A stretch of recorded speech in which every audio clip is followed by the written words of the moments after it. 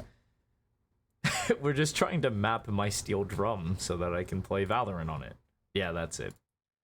I mean, what? Talk about Abyss, maybe? I don't know, I mean, what's been said? You lurk up mid, and then you XX sites, and then play post plant from these deep spawns. Like, I guess I could illustrate that better.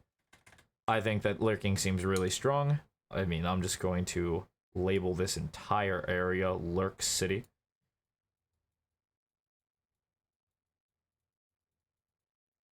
I mean, what else needs to be said? That makes sense to me.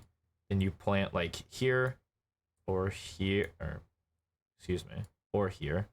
You plant one of those two spots, you play post, and then you plant here. Actually, unfortunate. This plant's better than the. Everyone thought this plant would be sick, but it's not. It's actually garbage. It's actually so bad to plant on the bridge. I don't know why. It's just really bad. me saying I don't know why. I know why. There's actually a lot more workable area than there should be. Hey, how's it going? Howdy. How's it poppin', Sleeves? You just caught me in the middle of my steel tongue drum basic tutorial video interspersed with Valorant knowledge. How's it hanging? Good? Hell yeah. I don't know why I do this to myself. But I'm learning every skill I possibly can.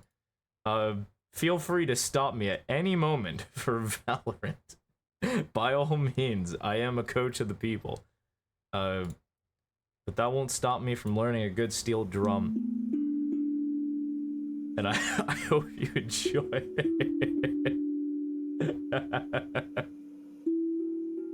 Tuned in D? Fuck, I'm not tuned in D. What's this tuned in?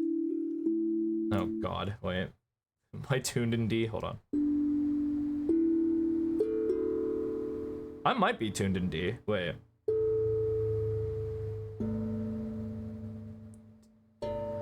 So these... no, okay. It's funny. So when these are constructed, they're specifically made to be in a certain tune. I.e., the drum itself is built to be self-tuned and all the notes to already, like, fit.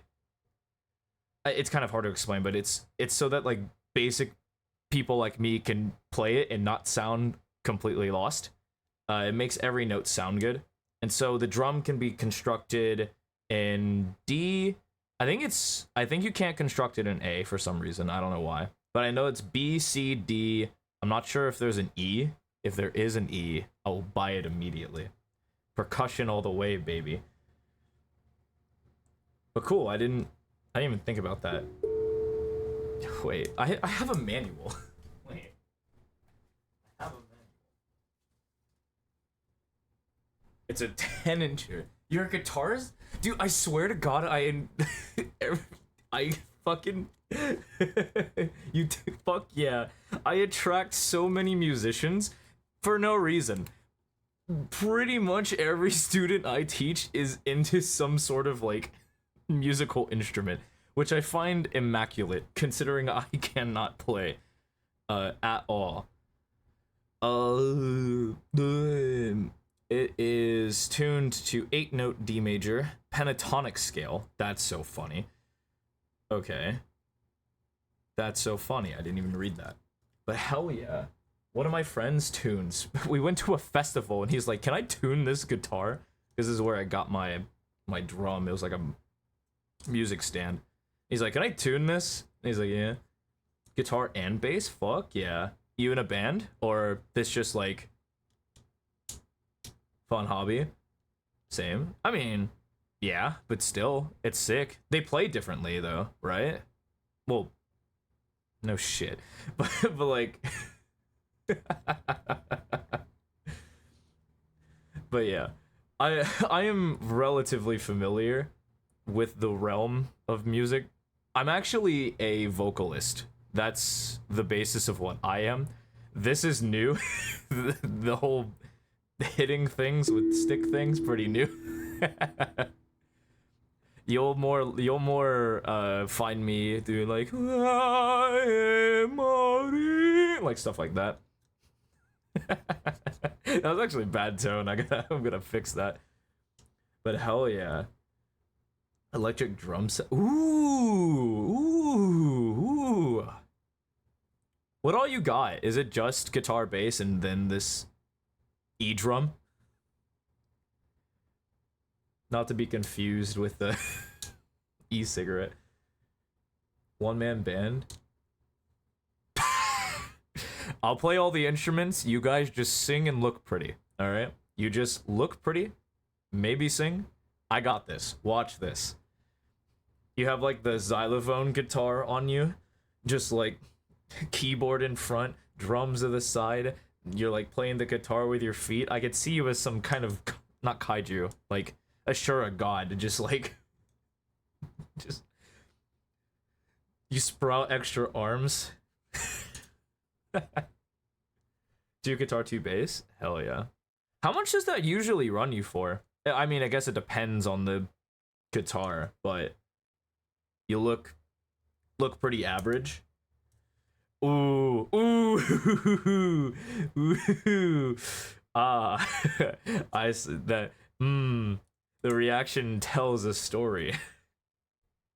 Money is involved. Oh my lord. This sounds so relaxing. Oh. Money. Oh no. Not in my bank, you're not. So funny story. This is not how mine's built. Mine's just scaled. So I can tell what's the lower octave. It's those two.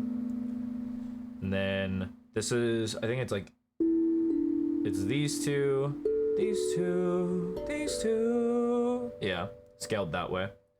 Yum. Well, this is not going to help me. Makes sense because it's by Soothing Kim. I don't have a Soothing Kim, I have an Amani. Amahi. But yeah. Eventually, I will own every single musical instrument in the world. That's actually a big price to pay, actually. Maybe not. What's my Val rank? I don't play anymore, but I've peaked Immortal 3. Coaching for a couple different sections. Have myself an opportunity later. But it has been a while. Bronze 3, welcome to the big stage. Welcome to the big stage. Angle judge over here, welcome to bronze. Big flexing. How long have you been playing?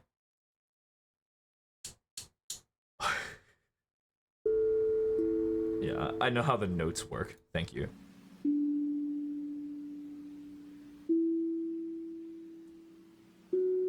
Too long to be in bronze? Give me a number. Please give me your comp hours number. Because it might not be too long. Now, if you say like 3,000 hours or something, yeah, okay. Oh boy. I'm sorry. Yeah, it's pretty long. Yeah, 2K is pretty long. Not comp. Oh, yeah, what's your comp hours? Because total hours I have about 2K, but 2K total. Actually, hold on. I guess for reference, I'll pull mine up. Tracker. Wait. I want to be accurate in my reference. I've not played comp. I hate playing by myself. I have no friends. So I won't. This is a recent rule I made. I don't play multiplayer games unless I have friends with me. I won't even queue. I won't even queue Swift Plays by myself anymore. Let's see. Performance. Lifetime. All modes. I have less than 2K, but I'm close. Say comp, I have 700 hours. You don't know how to tell? Usually I use this as the metric. So I'd go to like my tracker if you have it enabled. If you don't, 34.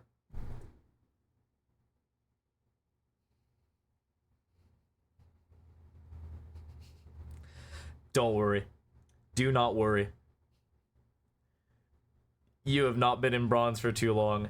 Allow me to show you where I was at 34. I think I was like down here, like silver one. Don't worry about it. And then I had some weird, I think this was like 3 years later. I actually grinded the fuck out of that game. But nah, do not worry. Do not worry. 34 hours is not a whole lot. What? So, cause that's gonna be a lot of the journey is just playing more ranked. That's the first and foremost thing I'll ever tell somebody is you just need more hours in the game. I doubt you've built any like horrible disfiguring bad habits. We just don't play. If you want to increase your hours without like ruining your entire schedule, 2 games a day, perfectly fine. Any less than, if you play 1 game a day, it's like whatever. It's not even worth. It might be worth, but I think 2 is a good minimum, with like 5 as a maximum if you have a lot of time. I have a maximum because I do have students that really like to play 14 minutes, not minutes, good god, 14 matches a game. It's actually quite annoying. I do have a Discord. Allow me to perform my modular duties. Well, fuck. No. Fucked up. Hold on. Ignore that. The drum is in the way. I also can't spell. It's whatever. Bing bong. There you go. That's the global link into my Discord.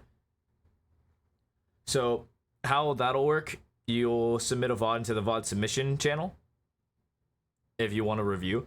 I do not discriminate. I don't have any rules or whatever, or regulations. Just give me a full VOD. And I will review. I'll review anyone. I don't mind. That policy may change after the 13th. That's because something's happening. Not gonna go into detail, not to jinx myself. But that's how that's gonna work. That's how that works. Let's see how this works. Is this just gonna show me the scales? Is there a... Let's hit 2 notes to make a chord. I want to hate you. Do I do live reviewing? Yes, I do. Oh, live coaching? No, I do not do live coaching. Sorry. I about answered incorrectly. I only do VOD review because live coaching is really ineffectual and would only really make sense. Would only really make sense if we were doing a full day. Like drilling day, I would say, which I don't do. Because a lot of what live coaching does is puts me to watch your mistakes live and try to fix them live, and that's a mistake. If you don't make the mistake, or if I like try to force you to not make the mistake, if you don't make it, then you'll never learn. And the idea of learning is way more efficient than trying to get you to win.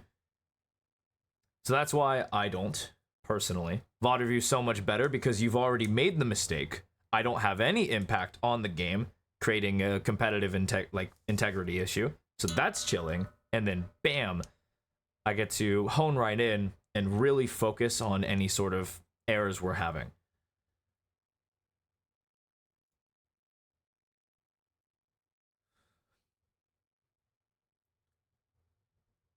Record a whole match. Yes. So,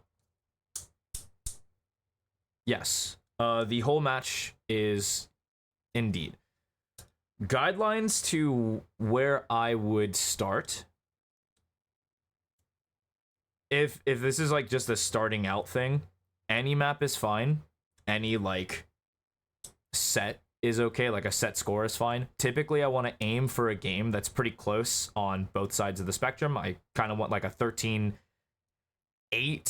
maybe 7. I don't know, 7's kind of stretching it, but 13-8 or closer, just so that we can get a lot more rounds in, and it shows that you're like properly challenged. But other than that, any map, anything's fine. full match. You send it, I review it. I try to do reviews on Mondays and Fridays. I try to do Wednesdays. This past Wednesday was an absolute disaster. But yeah, that's it. There's no charge. The only thing I'll cost you is your time and effort. That's it.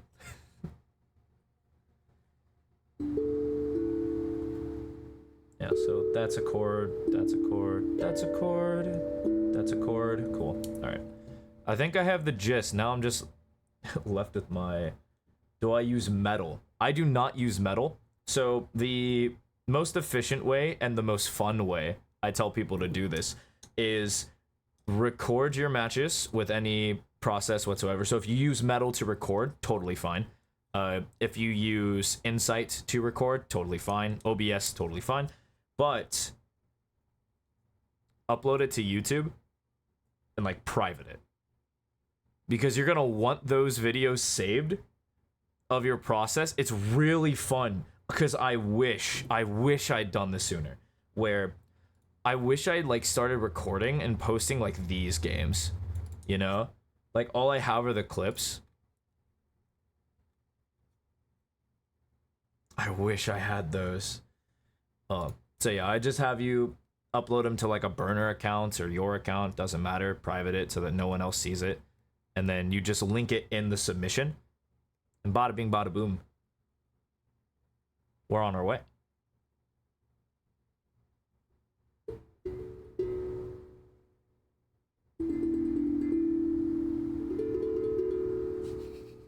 Okay, well.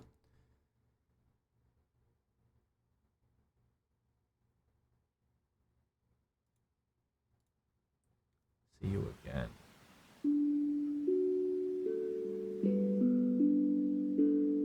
Oh, I see. This is made specifically for this drum. This is a mistake.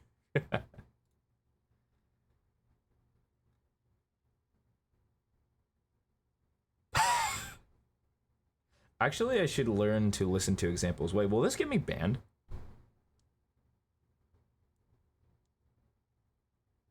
Are you copyright protected? With no way, right? Hold on. Binaural? Oh, Christ almighty. Yeah, but I also do, like, analyst work. I break down maps, stuff like that. That's what I do. Yay. I go over stats. And team-based coaching. So if you ever get a team and you're really serious, and I'm on the market, I'll hit me up. Is this allowed?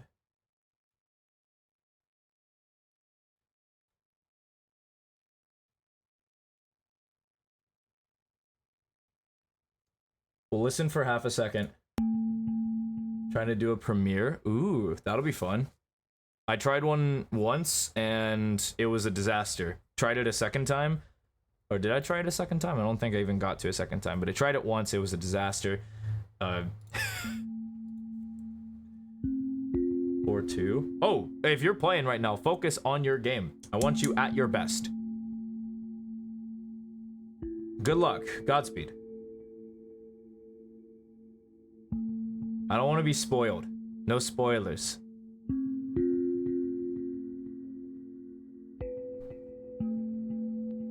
I see. They're not really interesting. Okay. Oh, that got way more complex really quickly. Okay. Interesting. Okay. Oh, okay. So it's like...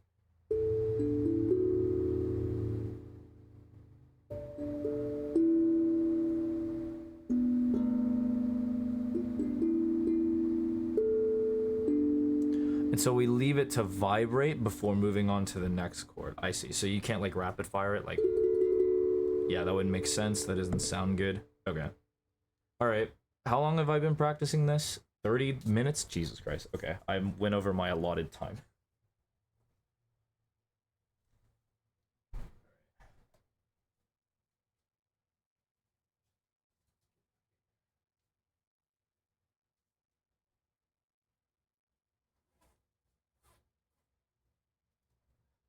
spoiled. When's the first 4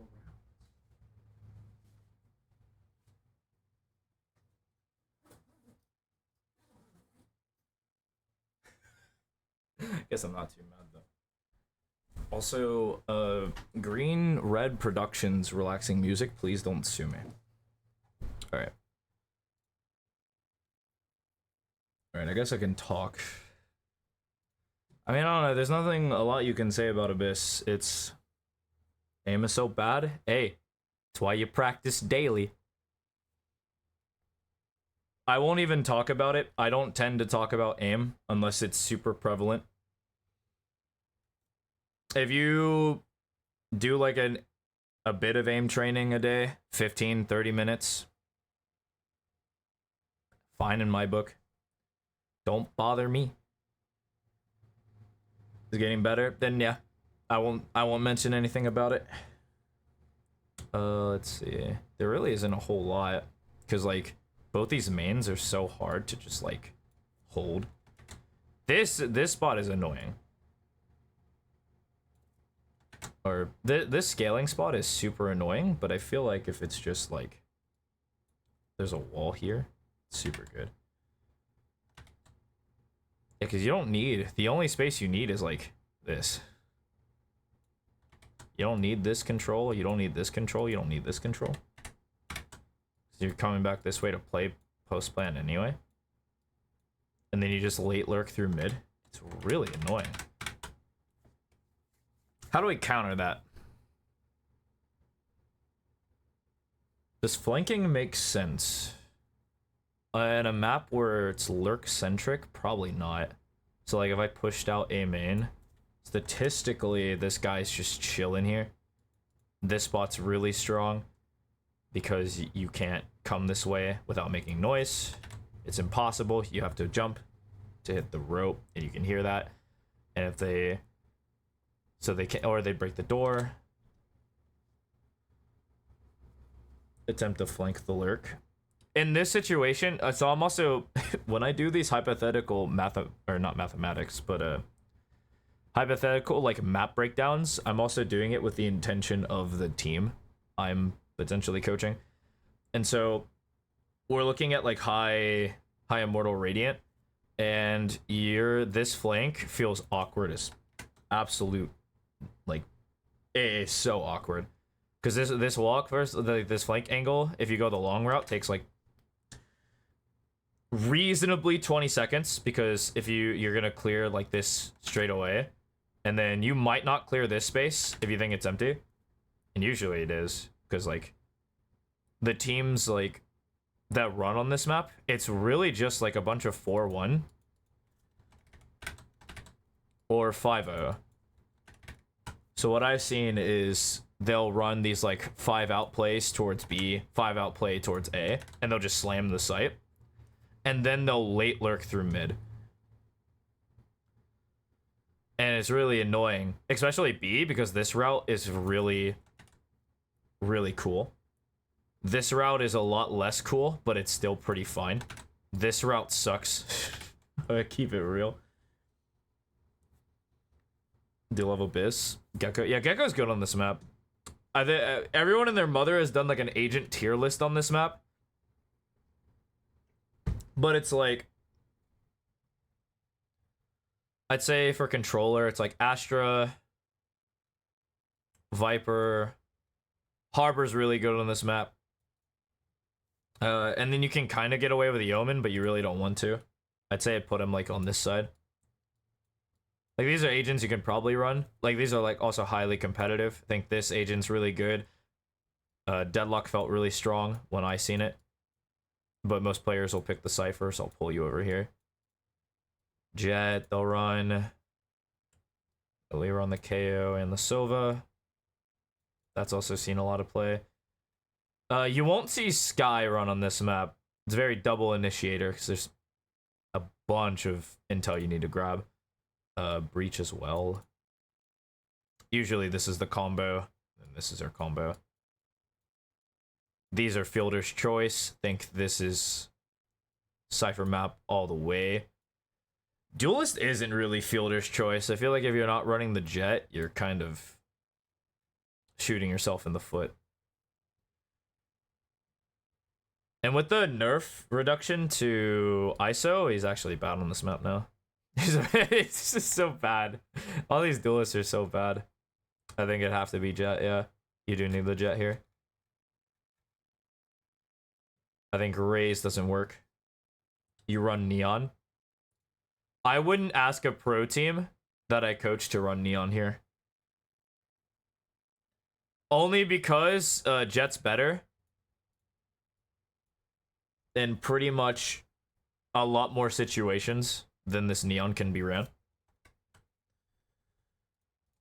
But in ranked, every hero's meta in ranked, baby. That's the neat part. That's the neat trick about ranked. Everything's meta. Doesn't matter. I play only controller. I say, hey, I don't play anything else. I play controller. They lock 2 controllers. I think that was my favorite one. This is my favorite one because they dodged after this. It was like, this was picked. They picked like, no, it was Brim. It was the Brim instead because they were basic. So this got insta-locked, and I said, I'm a controller only player. It's like, can you play Cypher? I said, I'm only a controller player. And so I locked Harbor. In an Immortal lobby, they just dodged. Oh, I thought it was funny. All right. But how would I break this post plant? It's so annoying. It's kind of the same reason why I have fears of breaking the post plant on a map like Sunset. We're trying. How's it going, Salad? Howdy doodly. Howdy, howdy. It's like this post plant's really annoying. This one with 5 players main. And then there's a Omen Smoke front. It's like, how do we break this? So a common idea that I've been messing with is I've been trying to send players through mid to perform this wrap to apply pressure.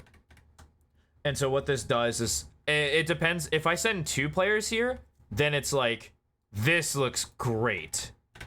If it's 1, this is a very passive set, like a very passive line. We're not trying to fight that. Just got home? Hell yeah.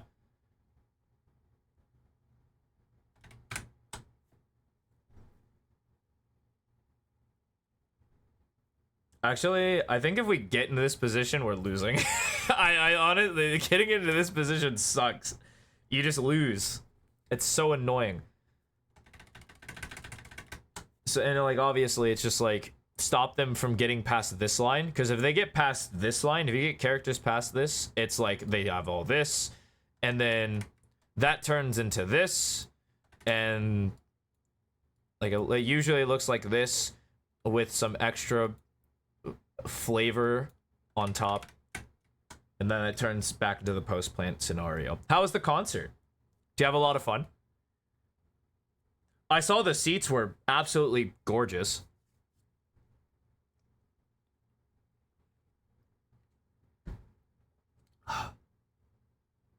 So good. Hell yeah. That's what I like to hear.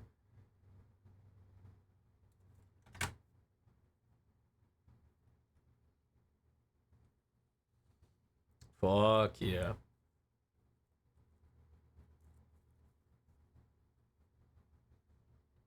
Thank you for the follow.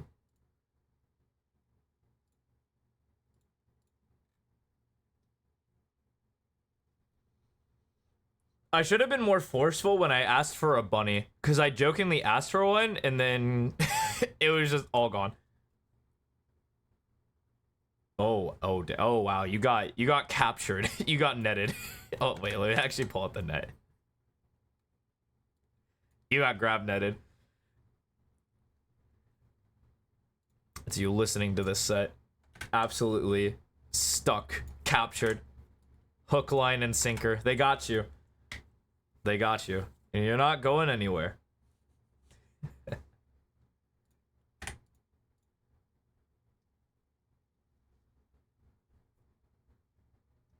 If like copyright wasn't a thing, or like DMCA wasn't a thing, I'd be popping their set list right now. for sure. I asked for one and then I forgot to be more firm. I was like, I want a bunny. And you're like, okay, you can have a bunny. And I was like, oh, I needed to remind because that was like the start of the process, not at the end. Yeah, so that's on me. I knew what I was getting myself into. That was my bad. All right. Okay, so I'm defending. Maybe she kept extra.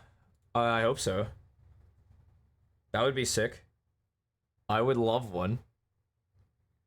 But I'd understand if I didn't get any.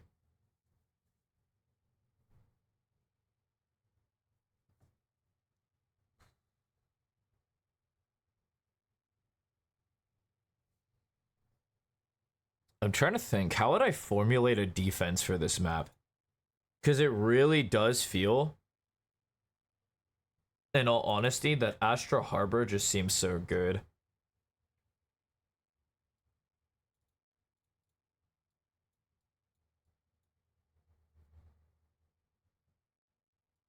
Would I build Astra Harbor? That's weird though. Wait, that's actually kind of tough. No, that doesn't seem right. You doing bad? Hey. Improvement doesn't cherry pick. You're also not focused. Get in there. Ever watched any VCT? No, they all play at 4 and 7 in the morning. I haven't watched any. Well, okay, that's a lie. I've been watching games, their VODs up, and I've been breaking them down.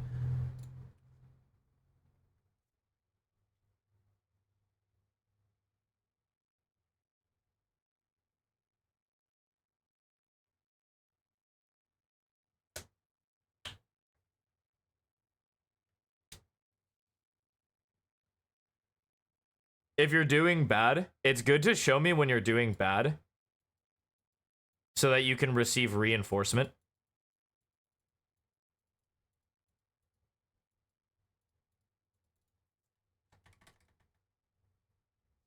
Rather than like you show me like you're 30 and 3 and I tell you play more. Like I'll find mistakes, but if you bring me a game where you're not challenged or you're too challenged, it doesn't feel like a good learning opportunity or an optimal learning opportunity. You're still on your phone? I mean, respect. Don't you have like that mint BlackBerry or what? Not BlackBerry. What am I talking about? Those things died like 7 years ago. You were a part of the Schman Schmug group, yeah? You're not an iPhone, yeah? You're not an imp.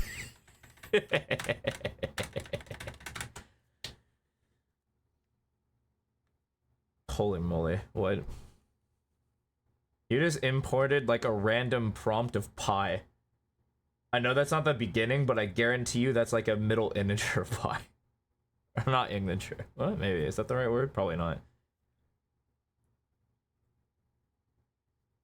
A fragment of pi seems correct.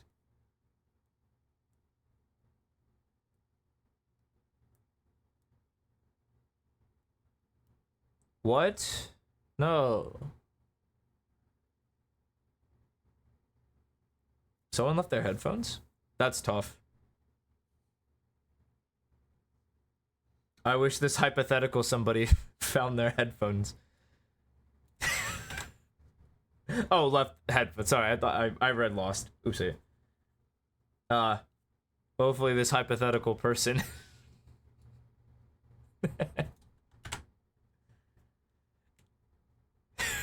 recovers at some point. I hope you feel better soon. I don't know why I'm being cheeky about that. Fuck, I actually don't like this.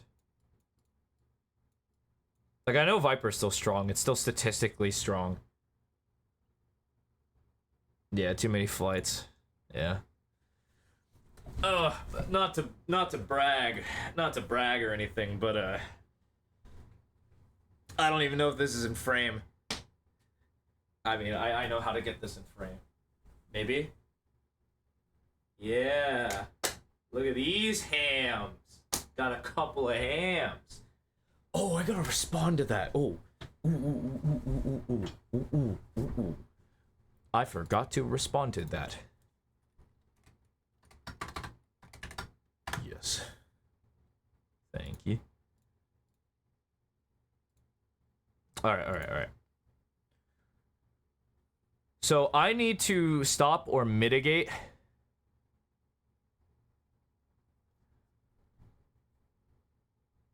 You can't non-duelist. It's so tough without a jet. It really is. Honestly, maybe you don't. For this map? Maybe you don't actually. Hold on. Maybe I do actually have a comp here. But it can't just be Gecko. And so I think it'd have to be Gecko Breach. How do I like this post plant? 1 molly, 2 molly, pool. This gets to sight. This has a lurker. This is ambitious. I'll say this is ambitious. I'm super excited. Oh, the second you upload that VOD to YouTube, oh, I'm so excited. I want to see the situation. You excited? No, because this is the future prep. You remember that thing I was talking about? If I've mentioned it, it's a part of like potential employment. I'll say that. No further details through Valorant coaching, and I'm trying to build a good comp for a competitive team.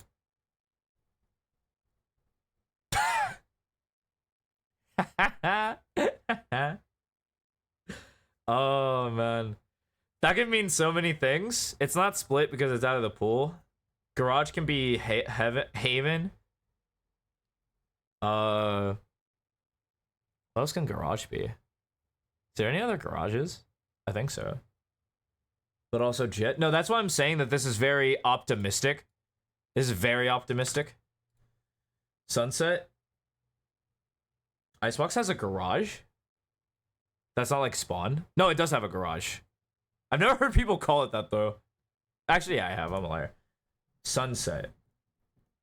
Sunset garage. Where's garage? Now I gotta pull up sunset.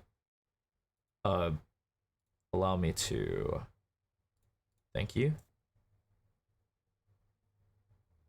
You're so funny. This is not enough. Garage on sunset. Don't make me boot it up. I know a lot of the map layout. I've never heard garage call. I just don't. I mean, this technically, but I call this DSS. Because technically, this is a garage right here. I'm thinking about the map layout, but that's just like CT spawn. I mean, I would get it if you said garage. I mean, garage makes sense as a call. Like, it's this area. Especially if you're hunting.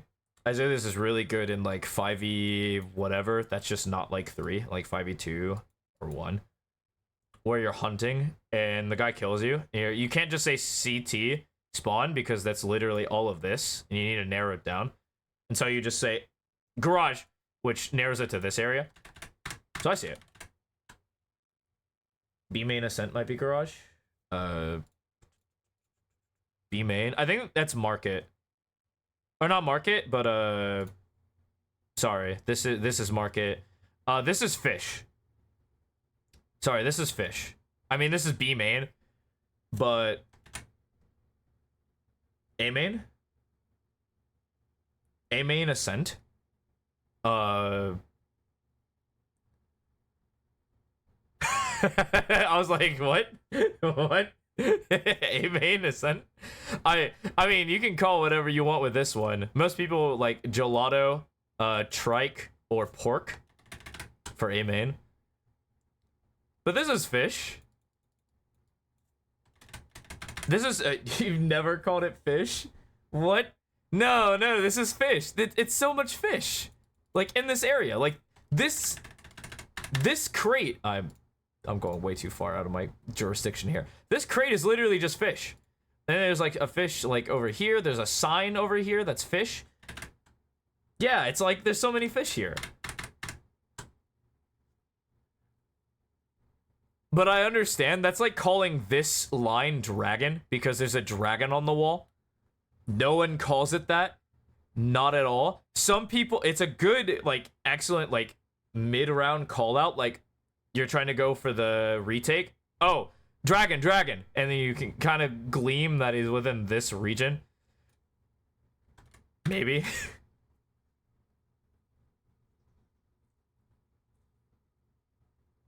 They call it hell. Now, okay, so the one I know that no one gets is, this A-Link call. Us calling this Hobbit is really funny. Every time we call this Hobbit, I know. So, people in my lobbies will understand Hobbit, but I know your lobbies don't. You say Hobbit, that goes in one ear, right out the other. Hell? We already have a hell, though. If you have hell, like, you already have a heaven and a hell. It's like, it's really bad if you, like, use it for both sides. Is there, like, a map that does that? Not really. Nest. Tower. That's funny. That could technically be a hell. This could technically be a hell. Plus, there's danger here. Maybe. You might. I feel like this is just front sight. You could just call front sight. There's nothing really here.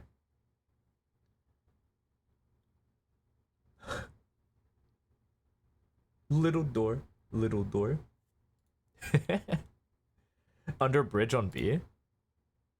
Well, if this was like a playable part of the map, I'd call it, but I'm not calling somebody falling to their death. I don't need to do that. I feel like that ship has sailed. I don't have to worry about that anymore. If they're falling that way. Oh, B. Sorry. What the fuck? Oh, yeah. Well, I'm... Nice. Nice. Immortal 3, by the way. Yeah, this could be hell. Because this is a tower. And so you could instinctively call this heaven. I would call tower walkout if they're coming this way or this way. And so I could see this being like hell area or under tower. I could see both being fine. Yeah. But then I wouldn't see it on like A. I don't know if there's a double site that does it. This is actually such a... They didn't even try with Haven. What? They didn't even try. What is this?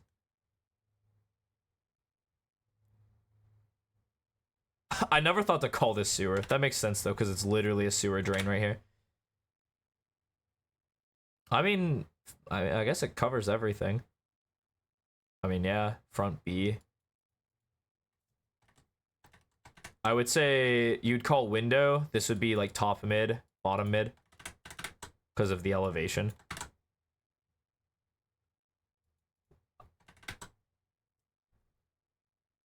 You just gotta get it the more you, like, go through it. I actually just got wildly off topic.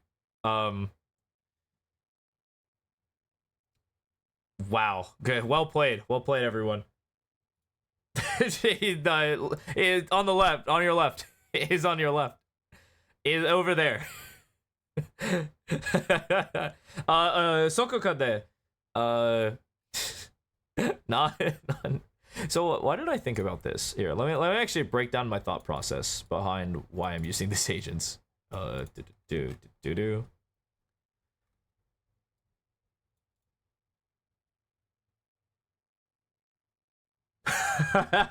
Yeah, bind is my worst. I do call lamps hookah, and I call hookah lamps. Oh no, I call hookah window for... It is correct. It is the window. But I've also been saying front truck a lot more, or U-Haul a lot more. I don't know. They're pretty interchangeable. Hey. Don't hate the player, hate the game. They should make that a lot more easier to understand.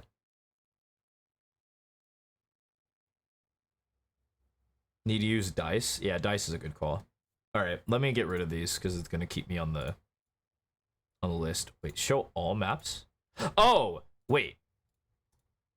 Oh, that's so sick. Why is that not a feature? Dice or triple for dice for Haven or not Haven. Dice for Ascent, triple for Bind.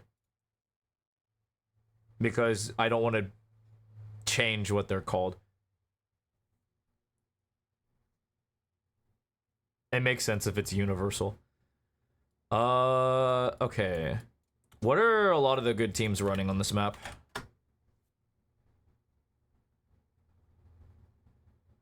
That's so funny. Yeah, sorry if you're a fan of anything. Yeah, I'll try not to watch it. It's gonna give me that. Want to know the score? Nope. I want it to be a surprise. Did you play? No, Abyss was third. Oh, you couldn't survive 2 game Sentinels? What the fuck? Abyss first game, perfect. There's a long one too. Yahtzee. Off about them for the last couple weeks. Heretics, listen, we know these guys. All right. These are good things. Yes. What? No. Come on, man. Please. I want it to be a surprise. Let it surprise me. Yeah, I just want to see the comps that people are running. These actually look correct based off fucking okay. Yeah, you're fucking with me, huh?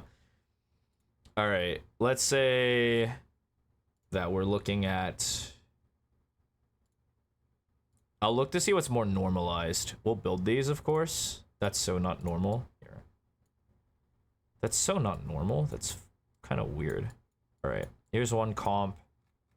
Viper. You. I don't remember the last pick. Probably Cypher, if I were to guess. Yep. Interesting. This one's also kind of weird.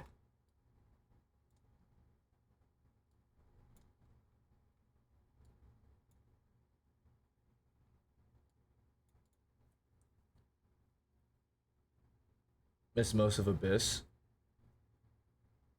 I'm looking for a median. I don't think there's a normalized. I think a lot of people have a lot of different ideas when it comes to this map. I think Team Heretics has the best ideas on attack for this map. Game's over? Hell yeah. Get that VOD uploaded to YouTube. Give me the link in the VOD submission, and we'll get rolling. If you wanted to do it today, I mean, if not, might get your headphones. But you gotta rest your legs. We're starting on defense. You guys got me fucked up. That's so illegal. Yeah, let's see. Let me see, because I think this is the same idea. Yeah, okay, how do we stop this? Actually, 2 people are already dead. What happened? I didn't watch this game. What happened here? How did 2 people die immediately? Oh yeah, for sure. What in God's name are you doing? What is happening? Why is Berlin TPing out here in the open? What? What? Why? What? The idea is to have a fast flank through mid. I mean, I have a bad feeling about this, by the way. They're actually kind of different. If we look at how Team Heretics start this, they pull up Epic Pen. I'd feel like a fraud without it. I know you like seeing my ear. Okay, so Heretics are actually running a 1-1-3, which is super suboptimal when it comes to this map. I do think 1-4 is better, but I want to see how this plays out. I assume they punish these aggressive lurk plays. Yeah, you can take however long you need. No rush from me. All I have to do today is bake cookies. That's literally all I have to do, so I could pretty much stream forever. FPX are fun. Yeah, they are pretty fun to watch.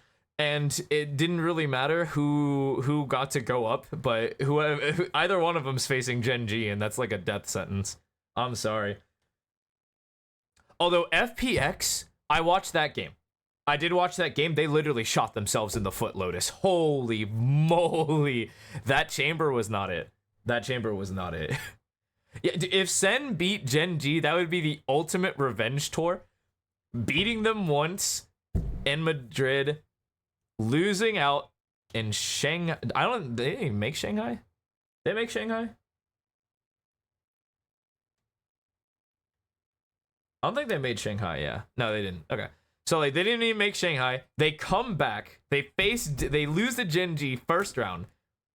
They beat FPX, then they come back and beat Gen G. The story writes itself. All right. Let's see what happens. Okay, so Berlin actually gets a quick run. Now, the reason why this lurk is ass is because in order to scale out, you're exposing yourself into two different portions of the map that are dangerous. Fortunately, they actually thought about this. They brought an extra 2 players towards mid. So it's like a 3 mid lurk play walk up. And it's super annoying. Wow, that is such a non-fight. They gave that? They saw this fight and was like, we'll take that. I mean, I would too, actually. High ground advantage. Out in the open. You're just like close cover too. You can fall if necessary. Maybe that's fine. Alright, okay. Salad, I see the point of like... I do want to preface this. I don't think Sen's a bad team. I think Gen G are genuinely getting better at the game, while Sen aren't. And Sen are good. But like, a Gen G that keeps getting better is going to be an absolute demon. That group was so unfair, by the way. What the... Wait, let me pull up the groups real quick, because I thought that was really unfair. Because fucking Gen G got beat. So it's like, wow, okay. That's very cool.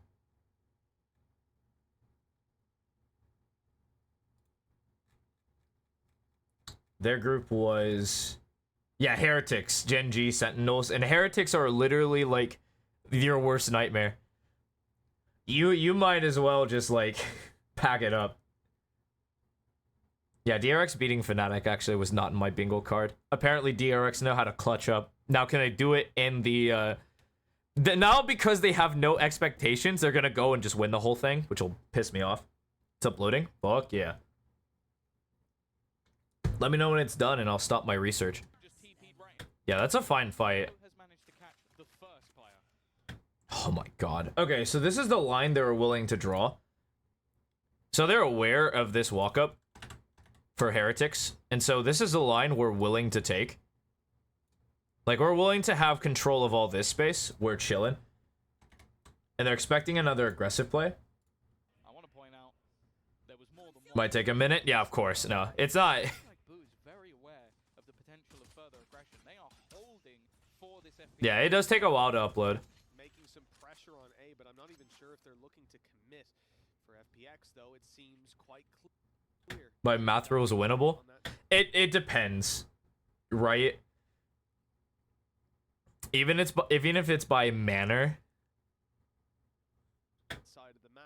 I won't cast Supreme Doubt against Sentinels. There's a world they win, of course, but the numbers point to our Korean overlords will take the win. Yeah, winnable. That's so tough. That's such a tough, like, re-clear. Fuck. Oh, yeah, I would not put money on that game. See, because now, look at this. Now this round is completely unwinnable should the bomb go down.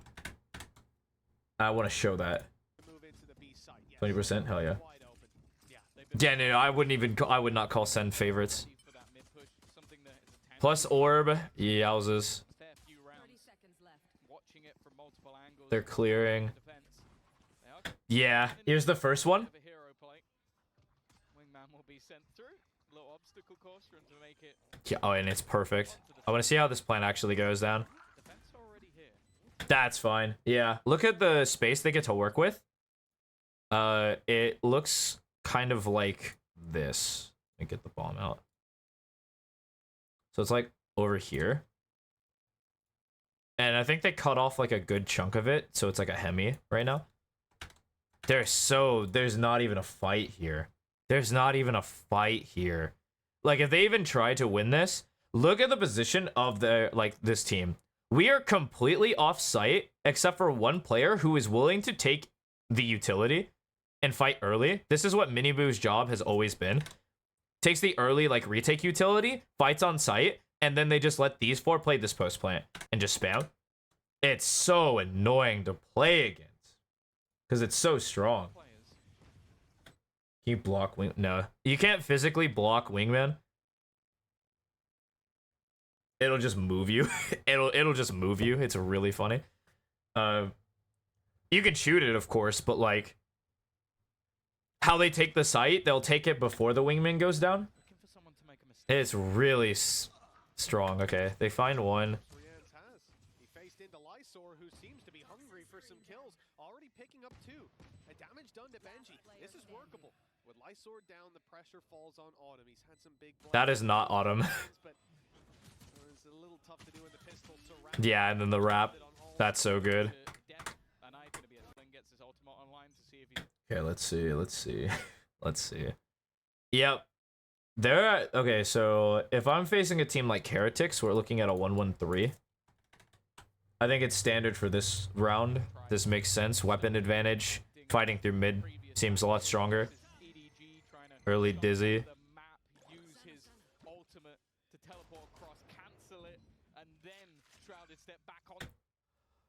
That was Booze. I didn't even realize. Okay, hold on. I gotta look at this setup. Okay, so it's a recall for early clear Dizzy. So the Dizzy would come out, pop. This would protect it, but it would already like identify if anyone crossed or was aggressing, and it would tag before this came back. And so it saves it from getting shot in the open, picks it up. This is when they throw the early arrow. Now they know for a fact no one's even remotely close holding this angle.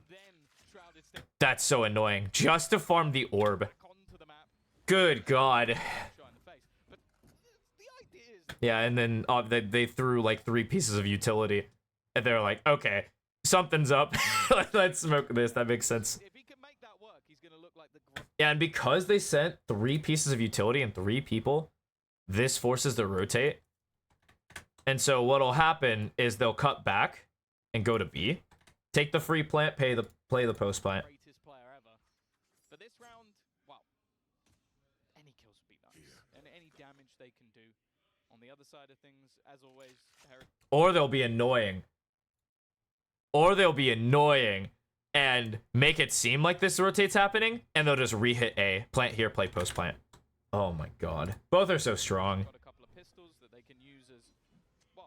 Yeah, they're forcing rotations. Yeah, and so this Gecko over here is going to farm orb. And because of what they showed last round, this Gecko will pick up the orb. And it'll seem like an actual hit.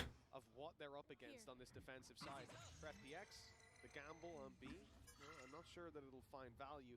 That aggression you're seeing out of Heretics is only... Yeah, and so yeah, they're cutting back to A. And then on the rotation back towards this site that's...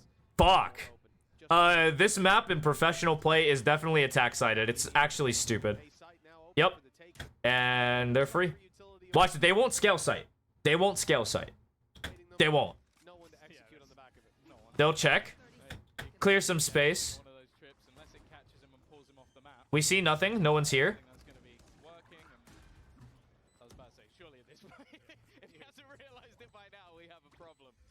Are they gonna play back, actually? Oh, I don't want captions. Nice try.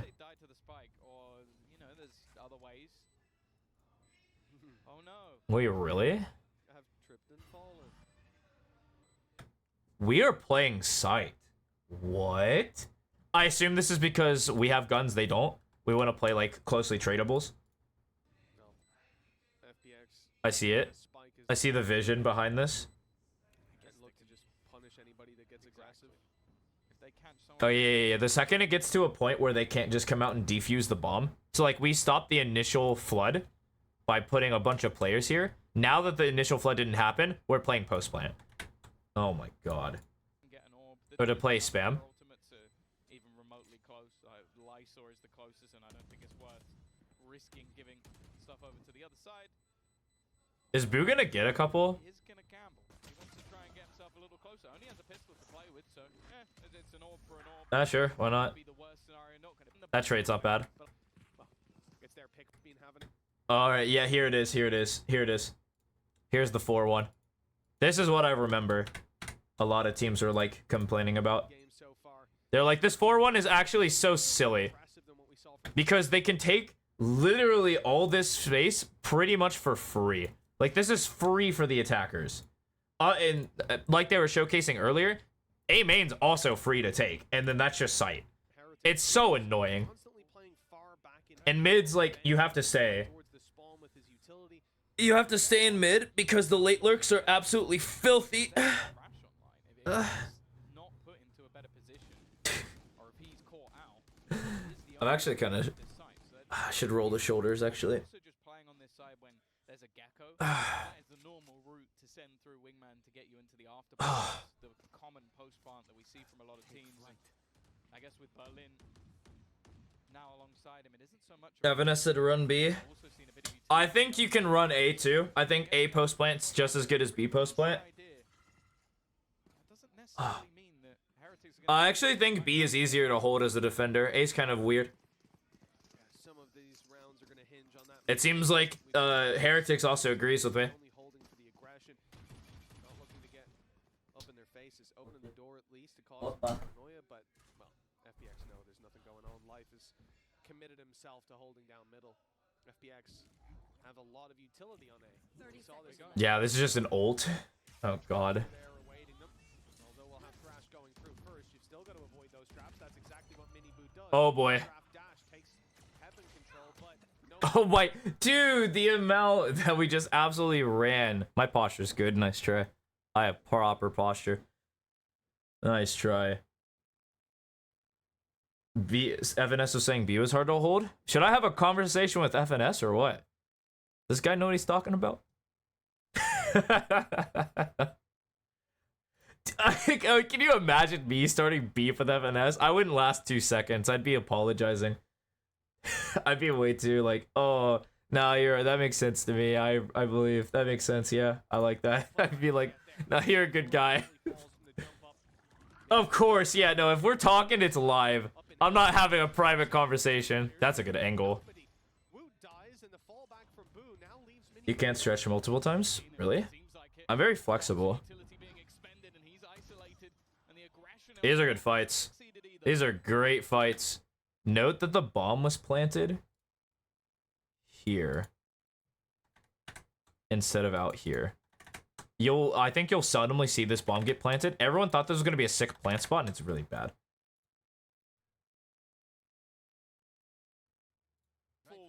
You can't. Oh, the reward? Yeah, I made it so people can't spam it. Nice try. Over the top, which might just give the game away. A nice shot from Rians puts things back into a 2 versus 2. And for a moment, it looked like Ion was going to try and jump around, but he's thought better of it. Yeah, see, look how hard it is to root these positions out. Rians continuing to This guy's insane, though. Holy moly, he actually went for more there. You're insane. But after this kill, over the top, which you look how annoying it is to just hold this. This smoke actually is so bad for the attacker, the defenders. Oh my lord. I mean, they don't know that this angle exists. There's no way. This map just came out. puts things back into Like, we're nerds, but we're not that nerdy. and for a moment, it looked God, and he takes that fight and he swings out and fights that. Finds the line. every shot Yeah, I don't know. kills I think it's called, it was experience. over with the right. That's tough. That's a tough round to lose for FPX. Upload complete. Fuck yeah. The second I see that VOD submission, I stop what I'm doing. Yep. No, all good. high tech mumbo jumbo. No. Put a gun in his hand. It was time for ice cream. Yeah, I know. You guys did it during a horror stream. It's like, of everything, you choose a horror one. Either way, I know it's because you guys wanted to watch it, but like, yeah, Ion is moly moly. Oh yeah, so it's a 1-3-1. the same position, trying to make. This is interesting. To be fair, when he's had They take a mid space. has been extra damage caused. It's a unique idea where if you take mid space early, you get so much like variation into the game. It's absolutely nuts. The rest left just. God, I was so afraid of that game too, so I was kind of thankful for the pause. Shara's fairly nasty. For the other side, though, you got Hunter's Fury, one away. Nah, don't worry, don't worry. No rush. For the most part, it's not normally the most. No one's got any, unless you got something to do, in which case then there's a rush. Angle, if there's But it's a Friday. It's a 9 o'clock EST. We're chilling. So Heretics again, they fall into this passive default. They are expecting aggression. They're expecting pushes, and to be fair, other than the mid push, no one's. He thought about that dart. I thought about that dart too, and I was like, damn, why would we dart there? Thought against it as well. Seconds left. That's when Heretics start to look somewhere else, start to move. Ooh. Ooh, this is a great timing. That was actually filthy. That timing sucks. Walked in with his back turned. I think Oh, welcome to Mountain. You got more time than they. grabs the opening. It does spur them onto the B side where What? Wait, what? Wait, what? Instead, Miniboo grabs the opening. I think that second smoke for that CT spot is bad. What in the God's name was that? He hits this. Oh, that flick is actually not that crazy. I thought A got this player and then this player. Oh my God, that would have been sick. Where everyone's waiting, and it's Ion taking two headshots at that with Yeah, Ion is insane. bit of trouble jumping across that bridge. Yeah, oh my God. Still waiting. Ion. His fourth kill locked in already, and Benji Fishy left in an impossible situation. 3 players, and Ion looking for Oh my God, you ace to win this round? Fuck. That's crazy. So, like, they actually barely lost the macro game too. Like, this guy dying is the only mistake they really made. Like, on a macro base, this guy just won micro. Another 2 rounds. You win the micro rounds. Hey, adds up. I don't think you're gonna find that too often in the history of Valorant. Sorry, I'm gonna see this and I'm gonna look. Both hit the headshot. Oh, okay, that was a lot less insane than I thought it was. Just doing it a little bit better. The first 2 was so disgustingly. God, he had 2 sets of the same fights, man. Maybe 2 missed. Wait, bro was already fist pumping before he killed the guy. Bullets in the entirety. Posted in Discord? Hell yeah. Alright. about it. This is a good game. The timeout, I'll look at this round and then we'll move on. We were expecting a second. This group truly is. Okay, so their idea is they actually smoke and flash out of this. Light though. Well, that's just Nice. Nice. just trying to Nice. so risky. If Nice. he walked into. Yep, Nice. Then they slow this round down. They'll find an opening. And if Heretics gets any sort of advantage, they'll win unless you have like a superhuman on your team. I'm not going to finish the game. I just wanted to look at comps. Like, for example, I actually should have just been looking at the comps of people who played it. Abyss. Thank you. Just want to have a solid foundation of what I'm working against. I thought I would see double controller, double initiator. This is what I was trying to draw, but I tried it with the Gecko. I guess if you run the Harbor, you don't need the Gecko. But if this was a Viper, I could see this being Gecko. They run a bit more of a Breeze comp. Minus the Viper for Omen substitute. Alright. Now it's VOD review time. It's VOD review time. I haven't had it. Here, pull the icon back out. It's time. You said you were B3? Welcome to Bronze.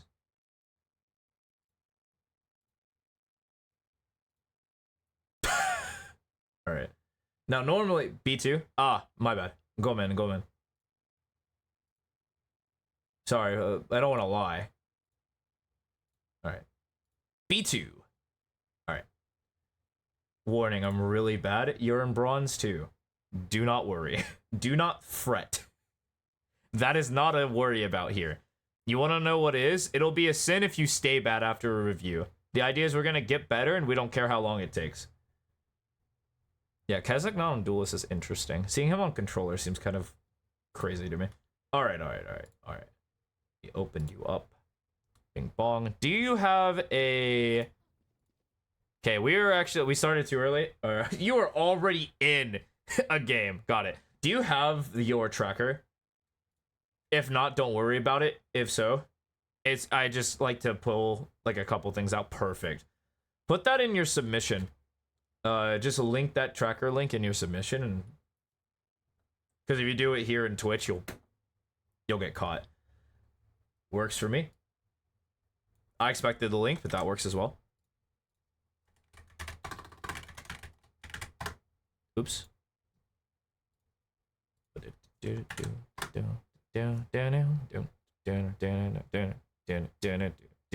61 matches. Let's see. Activity. Yeah, you don't play the game. When you play enough sometimes. This seems more fair. Yeah. Bring this up to 2 games a day. If you have consistency issues, I would say 2 games a day. Strive for it. Bare minimum. That'll help with like getting better. Just playing more. And like getting more experience and more feedback. We just want to improve the feedback loop of you playing. Because if I see yeah, that is like, this is the first thing I always say is like, and some players, like, if you need a duo to play with as well, you can find one. I don't mind. I used to think that playing with other people to try to improve is really bad. And I've since revoked that thought process. Because I hate playing those by myself. So if you need that, if you can play solo, all power to you. But we'll just make this number 2 every day. And if we're playing 14 matches a week, we're getting, I mean, that equips to roughly, I would say between 10 to 14 hours, just depending on how long your games are. They're unlikely you'll hit 14 in-game hours playing, like, with rank queue, because usually it's like 30 to, well, actually, maybe a lot more fair. It'd probably be akin to like 7 to 14. And so the more hours we can build over a consistent period, the better. Instead of just like trying to force, like on the weekends, like 10 games. Where you turn your brain to mush. That just ain't. Vid is an unrated. Alright. I need you to start playing comp. I should have specified that you play comp.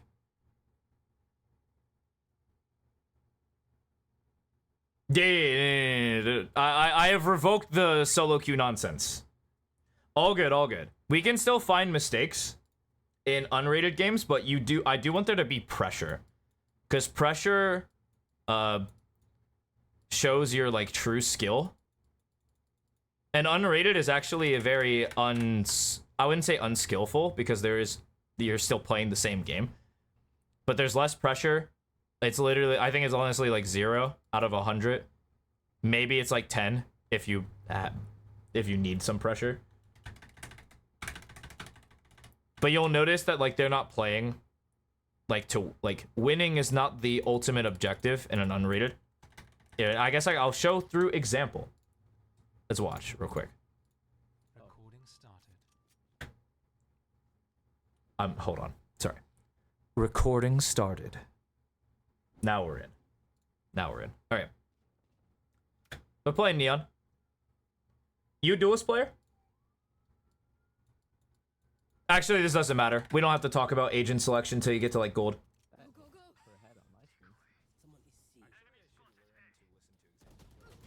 Yeah, I'm gonna tell you right now, in rank, this guy is not blabbering like this. That's like first example. Duelist initiator. I'm not even gonna think about it, because we're not worried about utility usage. My big thing is you're probably gonna have a lot of mechanical skill issues. Most players within the iron to gold range do. So we'll look for that. Sure, that isn't a round. I'm not gonna talk about a non-round. Okay. Alright. And this is a first step. And you'll see this a lot. but I do need you to have some contribution to the game. To watch. Yeah, I need you to, so don't do, see, that's also what's gonna kill you. I was like, dang, you're not really focused on a ranked game? Like, really? No pressure? Like, you're watching me on Twitch while you're playing a ranked game? I was like, dang, this guy's crazy. You're crazy for that. But yeah, this is I'll say this once. On defense and attack, I want you near the barrier, contesting space. I don't care how you do it. I just want you to do it. I want you in any of these 5 lanes looking to fight for any sort of control. And we do this firstly to build good habits. It allows us to practice. You don't have to. I'm not gonna review 2 sets of games. This is what we're working with. I'm just gonna truck on through. But it's really important that we're practicing contestment very early and taking more and more fights. Because the more of these like mid-round fights where you just die to this Omen randomly walking up garage, the worse things get. You get caught out, then you feel like you're super lost, like you don't know what to do. We are giving ourselves the objective to fight any of these lanes. So we'll see how this goes. You're gonna make me listen to myself? Fuck you. Fuck you, man. Fuck you, man. Why'd you do that to me? I appreciate it, though.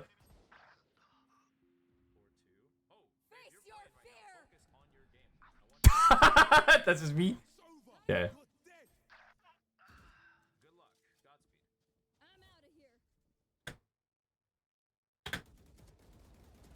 Okay. I asked for no spoilers, you right. Nice! Hey.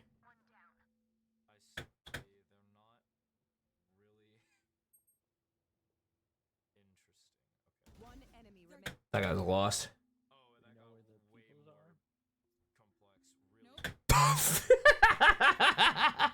Nope. We actually do know. You should know this. This is an awareness issue. This is why like people with low hours in comp have awareness issues. We know where this guy is. They ulted from C long. We took this engagement when you ran away.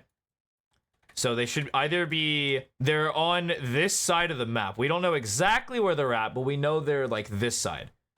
Like we don't have to, we can cut like this out from the middle, man. Like they're not lurking behind us. That guy's a freak. What? Cool. Nice. Nice. I don't mind hearing myself. I think I'm pretty, my voice is pretty nutty. Look at him asking for ranks. Look at him asking for ranks. Don't have to ask for ranks if you're playing comp. And you respond honestly, I respect that. Okay. Yep, we're engaging in a long range fight. Let's go. Let's see your gunfight hygiene. 2 shot, 2 shot. Okay, do not fight anymore. Okay. I'm actually down. That's good gunfight hygiene. It should be tapping. Yeah, when you're like, okay, we're gonna talk about a lot of things, but I'm gonna focus on. So the idea is, when I look at lower rated players, we're looking at crosshair placement. I'm not gonna try to beat that into you because it's very common. Gunfight hygiene. This one's a little less common that people talk about. I can't just link a video. I can, but like, there's a lot more on crosshair placement. And then we look at, we also look at the ability to take 1v1s. Like these are the 3 fundamental skills that if you master them, or we'll do like 1v1. Hold on. These are the 3 skills that'll get you to gold. If you can learn to be moderately good at all 3 of these skills combined, you'll have the mechanical skill to get to gold. That's why a lot of people make the claim that you can get to gold in a month, because in a month with focus, you could probably learn proper crosshair placement type, proper crosshair placement, proper hygiene, proper like isolation techniques. Because they're very physical, you can see them. And so they're very easy to see. So like if we look at this example, We'll follow the crosshair placement. We noticed... let me slow it down real quick.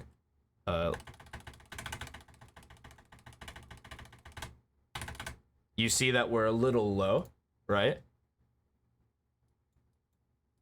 Because this headline is here. Wow, holy, that was funny. You can see our crosshair. The headline is here, and so we're below headline. So because we can see that, we know that we have to improve this, or in this situation, we need it to be up. Then we look in this engagement, our gunfight hygiene, and because we're at a long range engagement with this, we're tapping and moving, right? You select burst. Burst is also acceptable. I think bursting's better like mid-range, but you can also do it long range. I think it's fine. But this is no longer a 1v1. And so the second you miss like the first set of challenge, and then this individual does anything weird, you're gone. Maybe we're a little too late, but I won't like get you for it.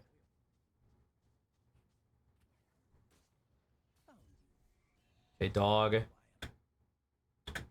Is an enemy. Get wrecked. Get wrecked. Alright. So I know you're in crosshair mode right now.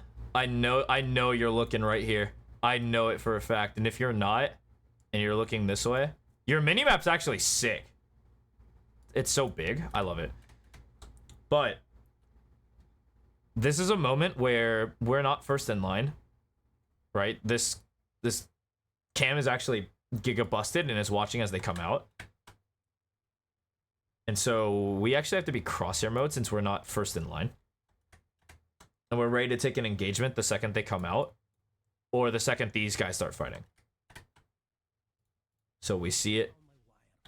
And it takes you a second to get to this one, and then you have to hit this crazy flick, which you do hit. Like your click timing was good. We clicked on this character.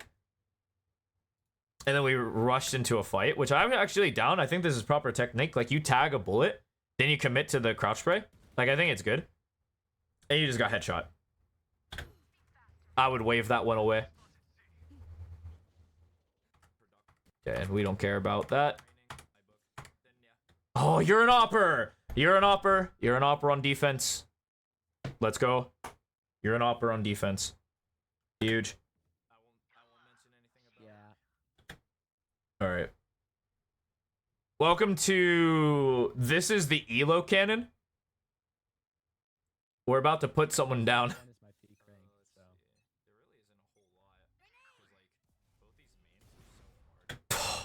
Oh. Op crutch. Yeah, okay. If you're going to op crutch, please be on the aggressing line. This is actually a bad instance of gunfight hygiene. And so how we're going to quantify this, we'll quantify gunfight hygiene as the mobility of the gun by its range.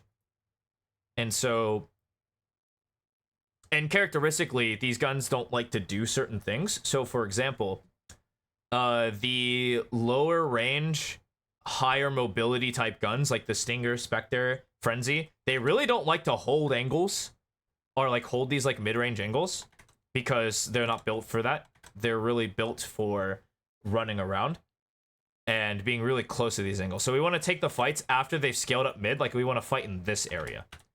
We have a large immobile weapon, like a very expensive large immobile weapon. And so what do we want to do? We want to be holding on the angle. We don't want to peek out. So guns like the Odin and the Op really like to just hold angles or hold the space because they're very slow. And so you'll rarely see them peek in a normal way. Like most people won't standard peek on an angle. They'll actually just stand out and hold it. And so how I would put this is instead of doing this peek out and holding this tight angle, we would be out a little wider and holding like right here. Especially if we're going to op crutch. We want to give ourselves as much time to shoot this shot as possible, because they're not going to be able to shoot us back like that. Now, this guy jiggles because that Sage just knows something. Okay, and if you're a crotch... Okay, yeah, if you're a crotch... crotch, Jesus Lord. If you're a op crutcher, You're gone. You should be gone. Get off site. Yeah. Yep. You ran an op into utility. Enjoy.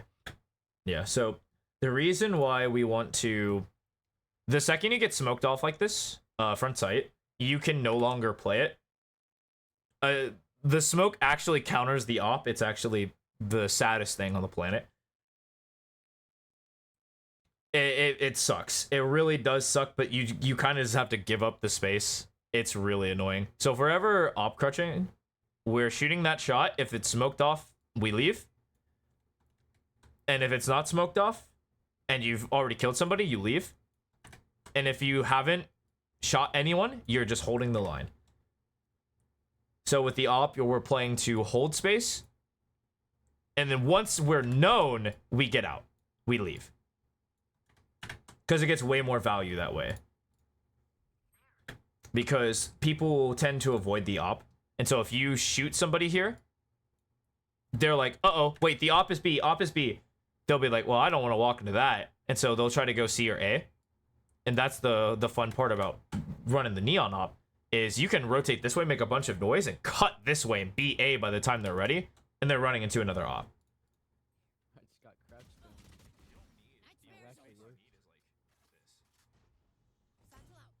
in. What? Oh yeah, I'm not watching these clowns.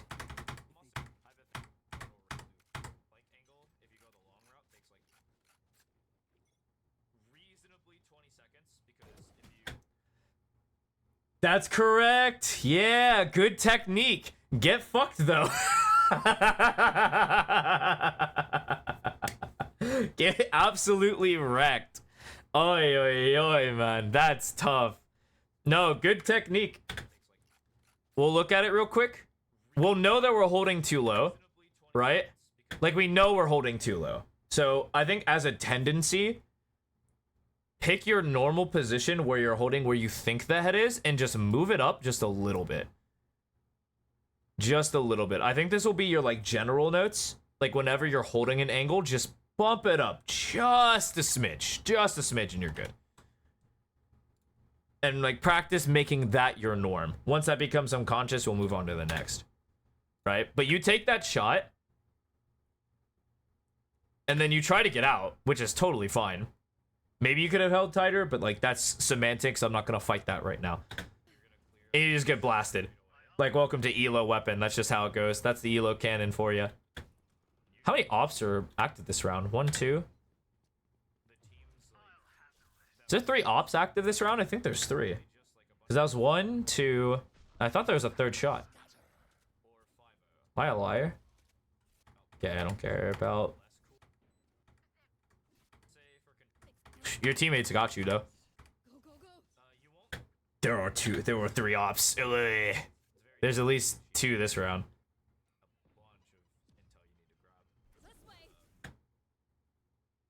We'll ignore it. We'll ignore it. Yeah, see how it's dipping? See how your crosshair constantly dips down? We want to change that. Like, this is the big one that comes with noticing it, because, like, you can see right now, like, you're not shooting anyone's head when it's down here.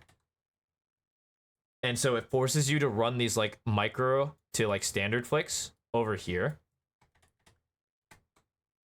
And it makes it really hard for you to just, like, move around and just hit people. Because you're forcing yourself to do aim, which is inefficient. And so you'll walk this, right? And you're still a little too low. Still a little too low. And then you hit the crazy flick, of course, right? Like, of course you hit the crazy flick. You shouldn't. Hold on, let me find the reg. No, yeah, no, you hit it. It's grainy, but yeah, your crosshair's on the head when you shoot. It just looks messy at full speed. No, you hit it. Sick aim. And there really isn't anything. You just got traded. Like, sure. You're running a sheriff. Okay. See ya. They don't got you. I see ya. I'm not gonna talk about this any extra, but we're not at the barrier. You know? Yeah, see, because you look. I think you're thinking about what I'm talking about. Because we're just kind of walking this way. Just looking at this. Might be tabbed. Strike down A. In an immortal lobby, they just dodged. Yeah, okay. Okay. See. What job do you think you have right? There's actually a funny little comparison that some coaches have made. I think Wahujin made this comparison a lot. And you can check. This is like a rite of passage. Everyone's gone through this. It's where you sweep the floor because you don't know where you're going, especially when you are first starting out. But it quickly turns into a really bad habit when traversing maps, because then you don't think about it, right? So now you're unconsciously stuck in something beginners did to learn the map, and now you're out here sweeping the floor because you're ingrained. And so this has to be ready for a threat, and there's nobody going to peek their head out of the floor. This isn't Gary's mod. We can't just no-clip through the walls in here. And so we're going to keep enforcing that we do need this to be up. The floor is dirty. If the floor is dirty, not your problem. Let some schmuck clean it up. We're looking to shoot people. We're trying to shoot things over here. Okay. And this is how I view it. Like, we want our crosshair to be ready to kill somebody at the fastest possible moment. Yeah? To make it efficient so that we don't have to do these snappy flicks. So, for example, if I do this, like, I'm not hitting that shot. If I do this, I'm not hitting that shot. If I do this, I'm not hitting that shot, right? And so we want to make it as efficient as possible up here. So, no, yes, I want bodies on the floor. I'm going to dirty the floor by killing people. Yeah, I want the floor to be dirty. Yes. That's why we let some other schmuck worry about it. It's kind of the same reason why I have fears of breaking the post plant on. Uh-oh. Yeah, so. Yeah, so yeah, your crosshair belongs here.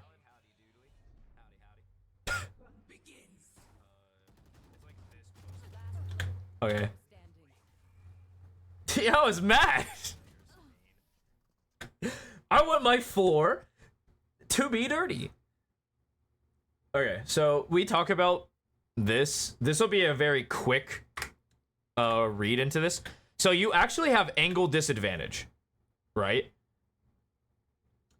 I can show this in game better than I can show this out of game. So let me boot up the game for you. There is a game that is just basically cleaning up bloodied levels. Yeah, distance-wise. So when I explain it as angle disadvantage. And the idea is that we are, from the actual angle, we are further. So like, these are actually both really bad angles. You saw a video about that? Perfect. Well, I'm still gonna give you my 3 cents in game. Yeah, a lot of people have been talking about it. I think Kompeki made a video about it. I know Hooj made a video about it. I know Dopey's made a video about it. You might know, I consume a lot of Valorant content. It's probably a problem.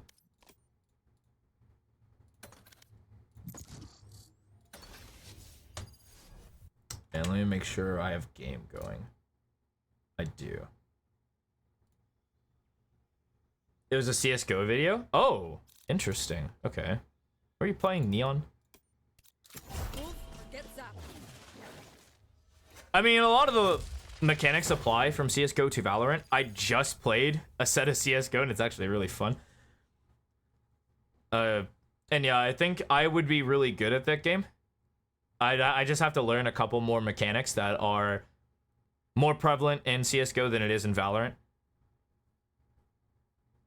Huh. They came all this way. That was stupid. My micro is really good in that game, but that's because I'm a high level Valorant Round's player, ready. and I was facing like Braun players.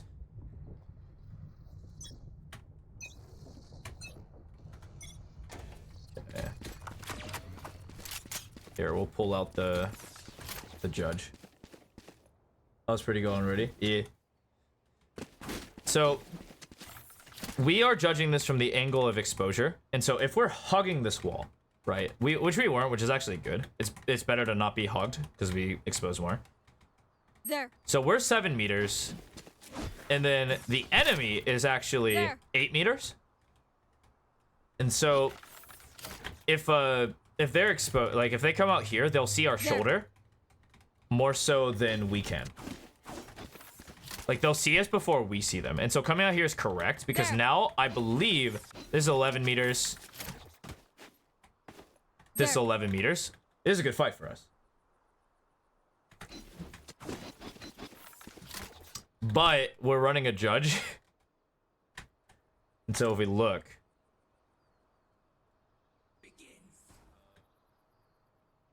Shot in the wall. Shot in the wall.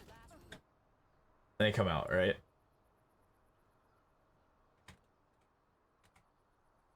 Okay, now rewatching this is an angle disadvantage. You actually see, and you just hit the walls, which is not a big deal.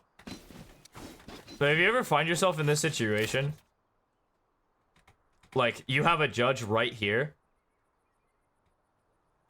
and they have like whatever, feel free to just like jump, end with a crouch, come through, just blast this guy.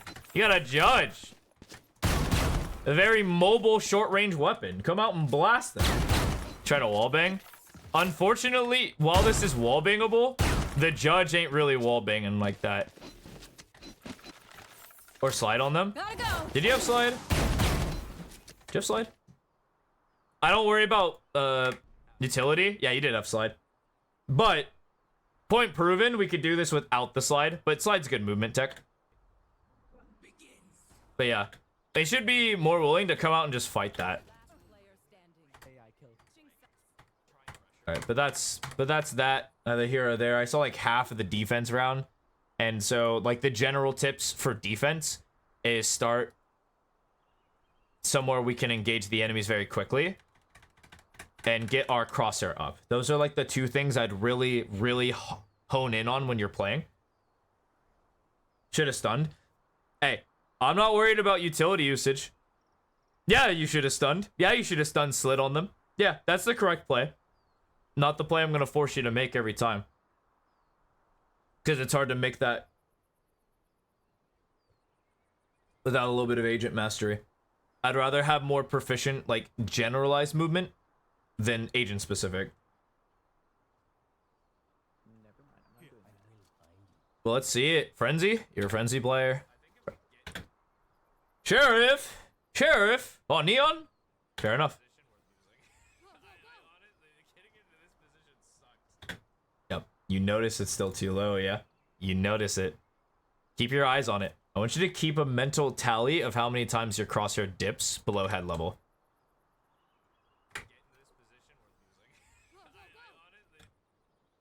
We're technically still a little too low. And to give you the the freest demonstration, or the funniest demonstration.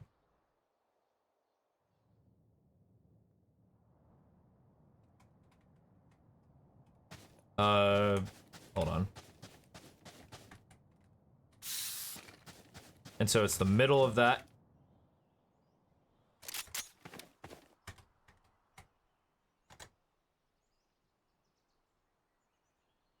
It's grainy, but you're slightly down. Then we got good, then it went down. These guys are insane, by the way. Yeah, see, look. Just keep watching your crosshair.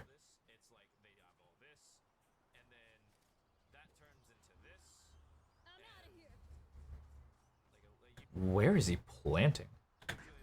Oh, that's the ew plant. Ew. I haven't seen that plant in a while.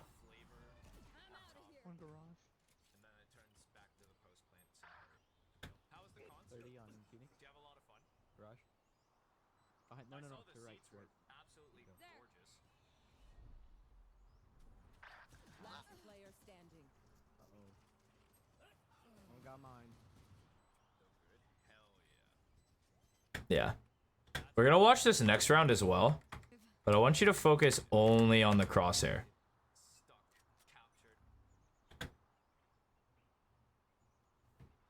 Keep getting cooked. Personally, I do, because you're playing underrated, I think this Reyna is a higher rank than you.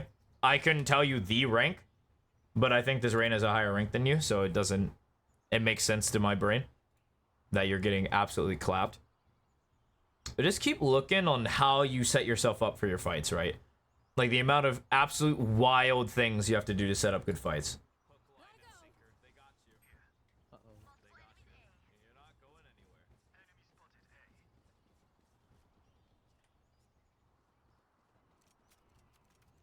All stacked A, just rotate, rotate. Well.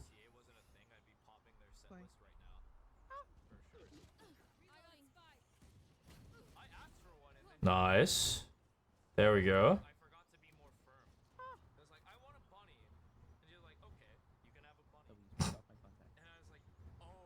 Oh yeah, this Jet's also a higher rank than you.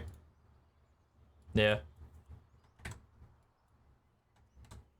Or this Jet falls into the same trap as a lot of players, and they try to learn the strategy of the game before learning the mechanics, and then they are like, yeah, do this action. It's like, okay. And a normal player that understands the mechanics of the game, that action's like a 60-40% chance of success.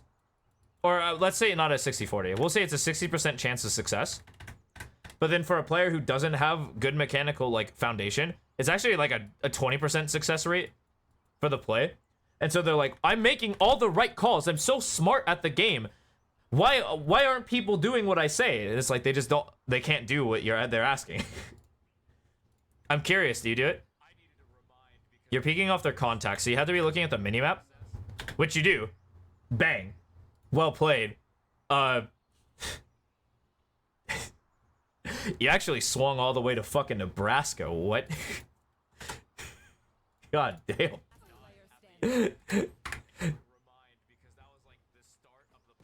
That's wild. Yeah. Okay. We're gonna watch this in slow motion, this peak.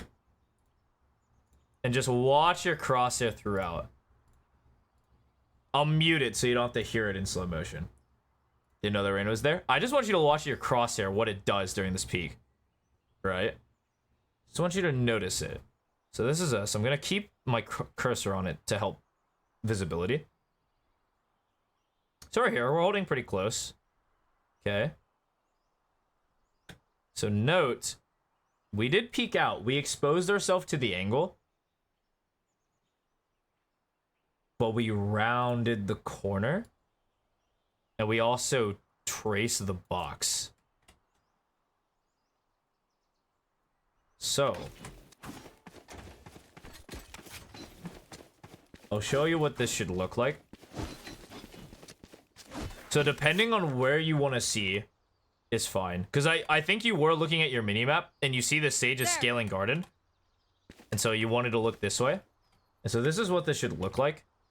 Should be here. Or if you don't think there's anyone here, because you're like, I don't know the Reyna was here. Fair enough.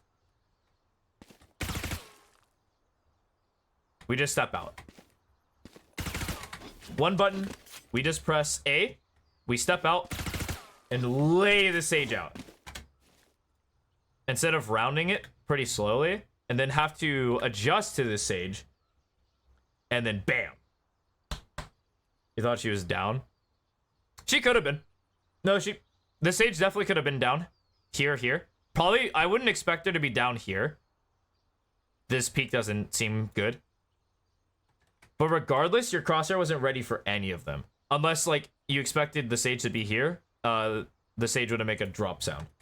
And if the Sage is slow walking, dropping this when they know there's a Jet here, die to him. Die to him. I don't care. It's a dumb play. Just die to the Sage at that point. Alright. But it's like where your crosshair sits. That guy's weird.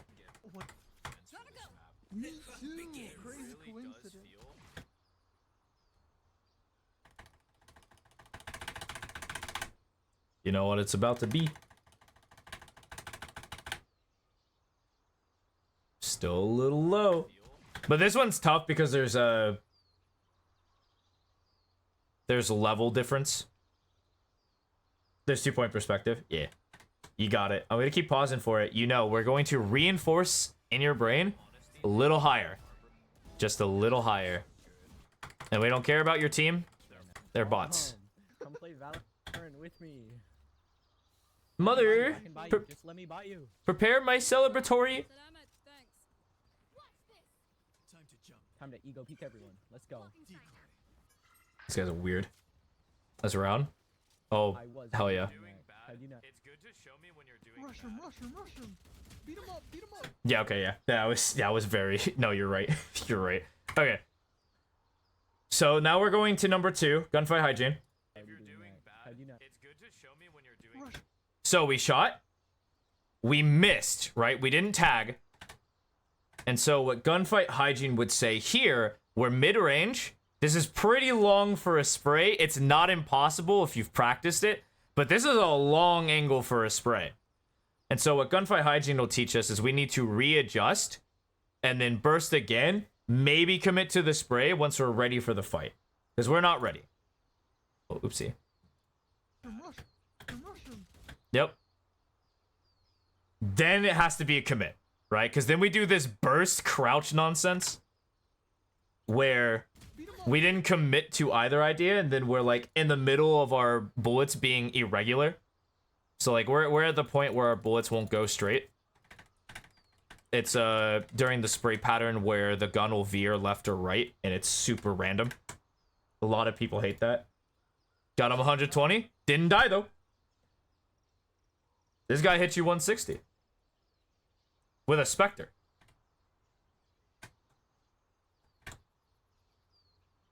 It's also a Phoenix. This guy could just heal back up. But I wanted to make this point because the technique is where, see, we're not looking for the result, we're looking for the technique. The haptic feedback that should be going through your mind is, I took that fight, why didn't this fight work? Right? Yeah, so this is our... Oh my god. No. Don't do that G Fuel nonsense. I still haven't received my G Fuel. I ordered that shit 6 weeks ago. But yeah, it's just our technique needs work. So it's because I'm actually down for this play. Yeah, let me come out. I'm down for this because it looks good for a second.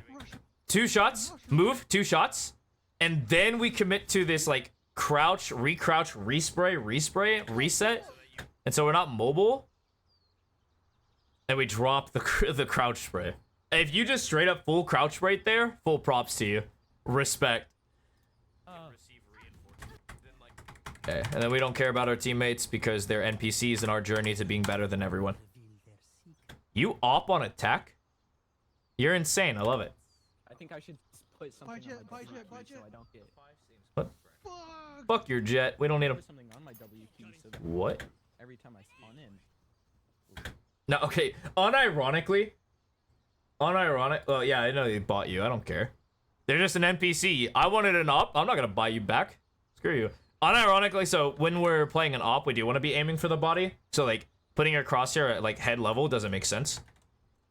And so this is proper technique for an op. You do not scale. You did not buy a mobile weapon.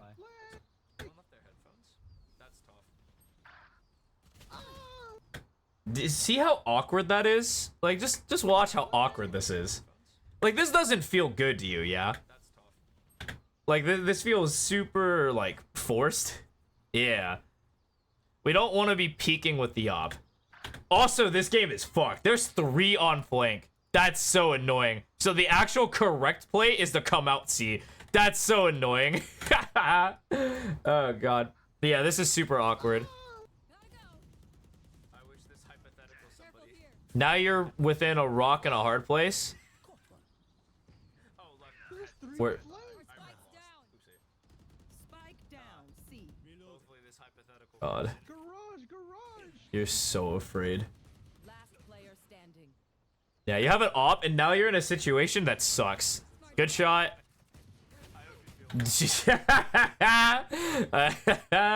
Welcome to opping.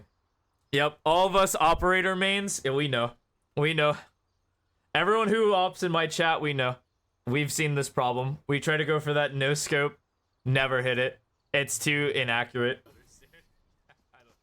It's annoying. But because he bought you, you get a gun. Let's go. And the same kind of ideas is going to approach when we're playing with the Odin. Same with the op. It's another immobile weapon. So we just want to tank 100 bullets to these doors and then get out. I'm funny. Is that me slapping my thighs? Yeah, see how awkward this is? This is really awkward, right? You'll never win a fight like this. I forgot to respond to that. Now you actually can't peek for more. There has to you just have to hold the fire down. Like you just fire this, either hit the wall and try to bang, like wall bang this guy, or just hold the fire down right now. He's gonna re-peek you and he's gonna headshot you. Watch.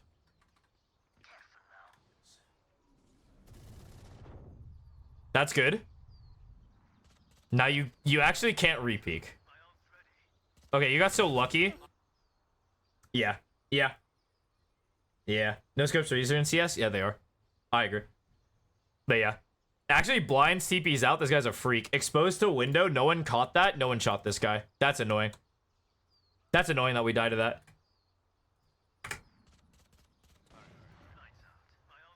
Did I make the noise? Wait, hold on.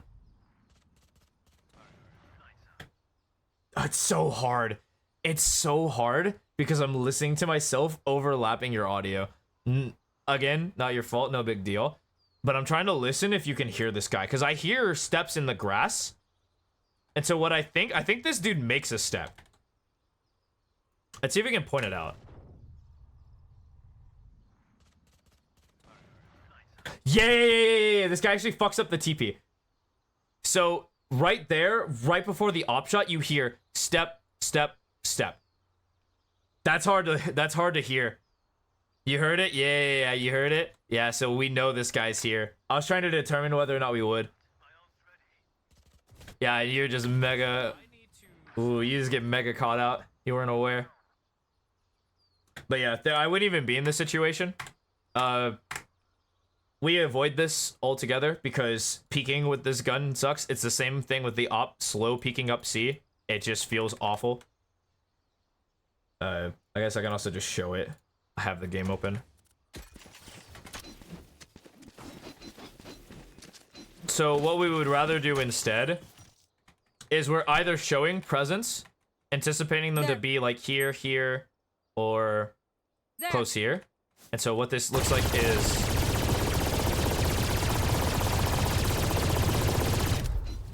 spray through that corner, spray through this corner. Or we just break down the doors and spam them. And then you don't come out.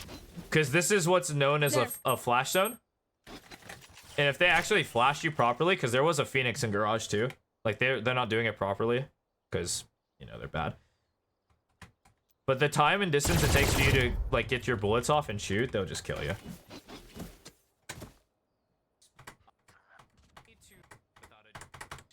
Cool, and we don't care about these individuals. Jet leaves, that's funny. Alright, but let's start. We start at the barrier. Then we open the floodgates for the op. See, this is what happens when you shoot the gun. When you shoot the op, you don't get a kill. The utility just flies. There's a bunch of people running at you and you just die for free. This is why you leave. When you shoot and miss, you have to leave, and when you shoot and hit, you have to leave.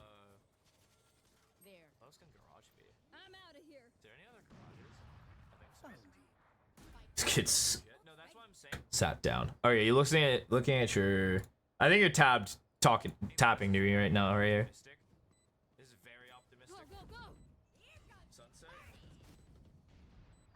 Okay, so you have a couple of options. So this is a awareness thing. We have to hold space without being exposed. So if you want a job, you either, to simplify this, you either want to cover space that isn't being watched, or you want to play with your team. And usually playing with your team is a lot stronger than trying to hold space by yourself in post plant. So either you're running with these fools,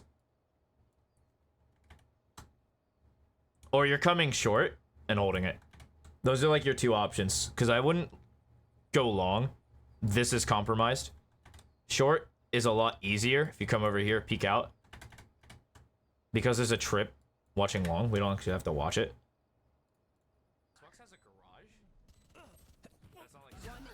I mean, good shot. Nice. I've never heard people call it that though. Actually, I have. I'm a liar. Sunset. I'm out of here. Sunset garage. Nice. Like, You.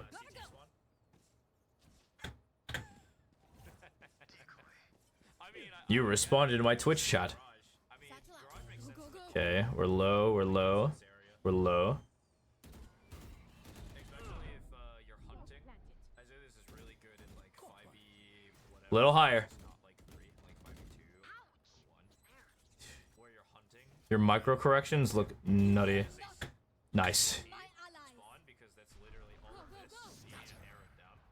So you just say garage, which narrows it to this area. One enemy remaining. I'm out of here. B main ascent might be garage. B main. I think that's market. I mean, hey. I want to show you your kills again. Go, go, go.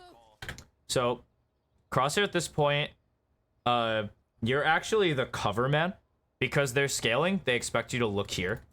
So you need to be looking heaven. This is where your crosshair belongs. The actual placement of it doesn't matter at this point. It's a tough shot anyway. They have high ground. Like it's this area. Now you're front. This is where you would transition here. And then the second, like, you get to this position, then you'd peek out and look this way.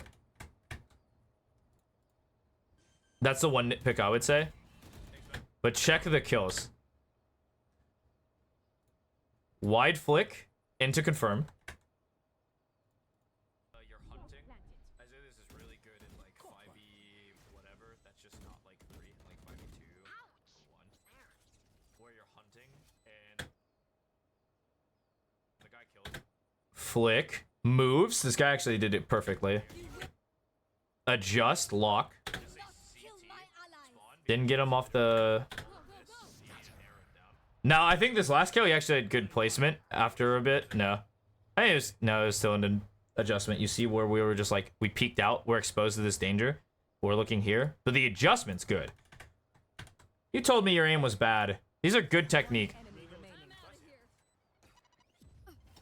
B main ascent might be And everyone tells me their aim is bad. And it's actually good. Reich Go, or go, go. Fork for A main. Gotta go. But this is fish. This is All good. All good. Hey. We work through it. We work through it. Yeah? this is fish. So we peek out. Placement's actually is still a little low. Again, we worked on that. But hygiene port. We tag. This is pretty long. I'm going to look that same way. Let's see how long. But it was pretty long. Yeah, 30 meters. I don't know. You tag. I'd say if you were practice at spraying from long range, you could probably hit that. I wouldn't be able to hit that normally. I'm actually more of a...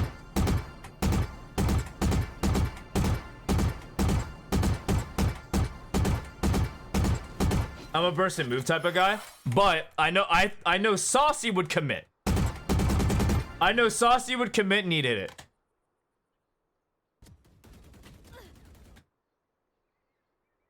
But you're not Saucy. This is Spike down. And you get punished for it. Ooh. But yeah, I would say in these situations, just lengthen the engagement. Should you be watching Saucy? No, because Saucy plays different agents than you. And also, for you specifically, Alid, maybe? I don't know, but there's a lot of... Actually, Fuck, I gotta watch more Saucy then. Cause your issue is different. You have the movement issue, not the crouch spray issue. You do not have this issue. But if we want to prop like, yeah, that's just also like we haven't practiced the spray, and then we're exposed to this danger. But this being exposed to this danger is sufficient when you're lower rated. That's totally fine. It's expected to happen. This is fish. It's so much fish. Like in this area. Like Move, yeah, I would say move is not going to work. We would have to re-identify how to get you to take these engagements in a certain way, or harbor a playstyle that allows us to circumvent this, which I think is worse, but it would be a good start. That also practice like good habits. Okay, but this isn't your session. Let's keep the focus on sleeps. Yep, we're low. You know it's low. Now it's looking pretty good. See, this action got good. Okay, so I'm so mad. I'm so mad that this is like the really good crosshair placement. But this is because of the angle disadvantage, right? Or not disadvantage, but like the angle of the map, right? Because it slants like this. Because it's actually perfect crosshair placement. Right? I mean, you're hugging the wall too closely, but imagine you're just over here, you left, and you clicked. Like, this adjustment's super easy. And this is a hard one. So when you're shooting down, you're good. But I think if you're ever level on an area or shooting up, I needed more up. This is a good find. 1 VOD review per day. I try to only do 1 a week to give you time to practice the ideas. So, for this, in your case, you would come back next Friday with this idea of like, okay, I need to raise my crosshair to be at least head height. So when I'm holding, it's way too low, and then when I'm moving, it's dipping, and I can't let it do that.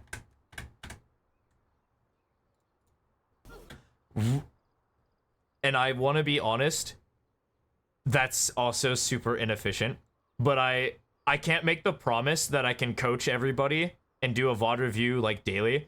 I wish I could. I can't. I just have to throw my hands up because I think coaching is a daily process. I really do think that if I am to be the best coach and you to receive the best optimal levels of growth, you would need me constantly reminding you or constantly like reinforcing the ideas, not only while you play, but also like while you study. And so it's very sad that unless I am getting paid to do it, I really can't. I work a 9 to 5, and then I only stream 2 to 3 hours of coaching. Monday, Wednesday, Friday. I'm out of here. Us calling this Hobbit is really funny. Face your Every fear. time we call this Hobbit, I know. Gotta go. So people in my lobbies will understand Hobbit, but I know your lobbies. Cool. Cool. I know. Okay, crosshair. We know we're not ready. Understand Hobbit. When you're neon running, I actually don't consider that to be since you can't shoot your gun. I don't mind your crosshair placement being low. It's kind of the same thing with knife, but that was a 6 slide. Hobbit that goes in one ear, right out the other. See, but look where the crosshair tips. Yep, higher. Higher. Hell? We already have a hell though. If you have hell, like you already have a heaven. Yeah, you were not ready for threats. Go, go, go. All right, we're not locked in. Bad if you like use it for both sides. Is there like a map that does that? So, yeah, we're not locked in at all. Oh yeah, you tuned into the stream. You went to twitch.tv/Brigand Ninja. Sorry. Immortal 3, by the way. Yeah, this could be hell because this is a tower. I'm outta and so here. you could conceivably call this Nope, still low. like I would call a tower. Forgot the 4. If they're What?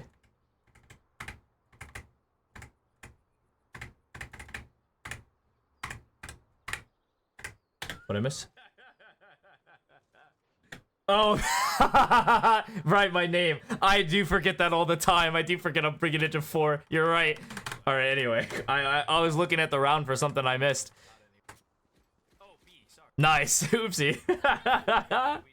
I can't even shout myself out right. Like, I would call tower wall. Also, fun little story. I learned that I have slight dyslexia, but for numbers only. I don't know if that's a thing. I was assured it was a thing, but I was like, that doesn't make sense to my brain. Yes, it is. Okay. Is it really?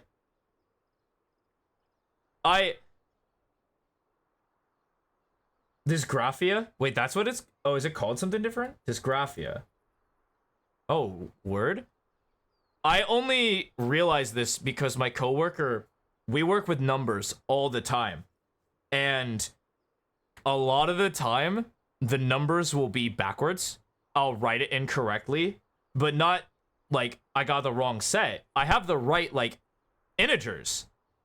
Like, the right actual numeric, like, numbers. Like, for example... I would write at the end sheet like 674. And it was actually 764. Or a bad example, I'm spitballing, but it was wrong.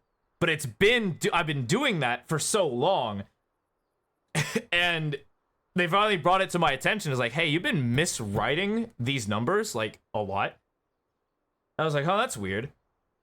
And so I was like, well, maybe I'm just not paying attention at work, you know? Maybe I'm just goofing off. But then I get home. I'm playing Yu-Gi-Oh! I have my brother on the side. And I'm reading two separate card texts. One says 1900, the other says 1500. And I switch them.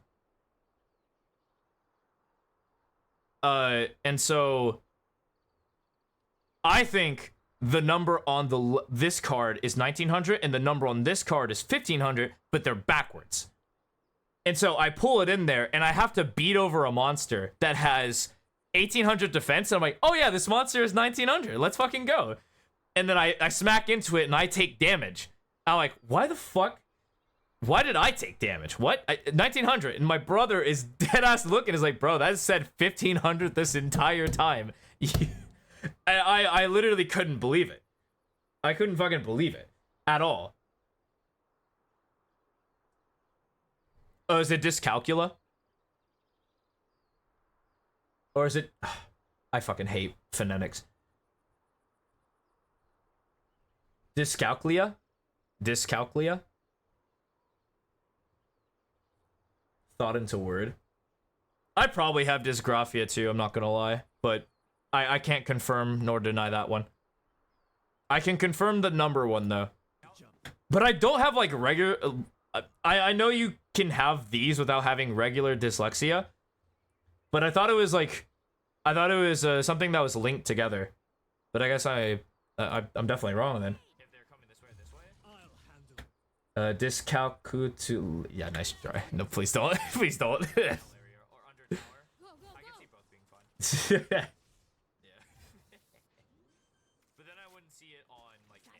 Oh yeah, we're not trying for real. We don't care. We don't care. You call hookah window. It is Damn. hookah lamps. Oh no, I call hookah window. Yeah, low, and you get shafted. He clutch up for you? No, does this go OT? This goes OT. Unrated going OT. Let's go. Let's go.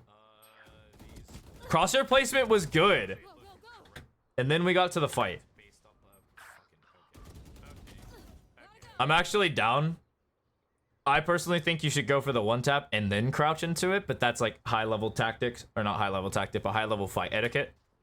That's just me. That's how I take my fights. Alright, let's say... That's because everyone kills you so fucking fast in the game. The time to kill gets lower the better you go, and it's real annoying. That's so not normal. Go, go, go. Let's see. Yeah. Here's one. Okay. We know what we have to work on. I don't have to watch the end of this. Okay, yeah. Cool, I can stop listening to myself. Perfect. Okay. So, we definitely found the big issues. Like I said, I think you have a lot of underlying issues that are going to pop up, and we'll talk about them next. But I think in terms of the three, like, the three I mentioned earlier, which was, crosshair placement, gunfight hygiene, and then like isolating 1v1s. I'd say our biggest issue is our crosshair placement for right now. But note, we do have issues with these two as well. And so what we're looking for is to improve our crosshair placement. And no matter how well or bad you do, these things will remain constant. The reason I try to get people to send me good games or close games is because they're challenged, and also you can't hit me with the want to see me when I'm good trick. But so I want us to get into the habit. I want you to peek every time you peek an angle with intention. I want you to I want you to stop all of this, like looking at the floor. At bare minimum, you're like dead straight ahead. And I don't care if you're like doing this stuff still, because this is gonna be hard to like change your mind about, like where you're like lackadaisically like checking everything. Like that's fine, I care less, but I want it up. Like I don't want you lackadaisically checking like this. But for real, I think if I saw you at your best right now, I would find the same issues. The only difference is that you've killed more people and you've like slain more beings.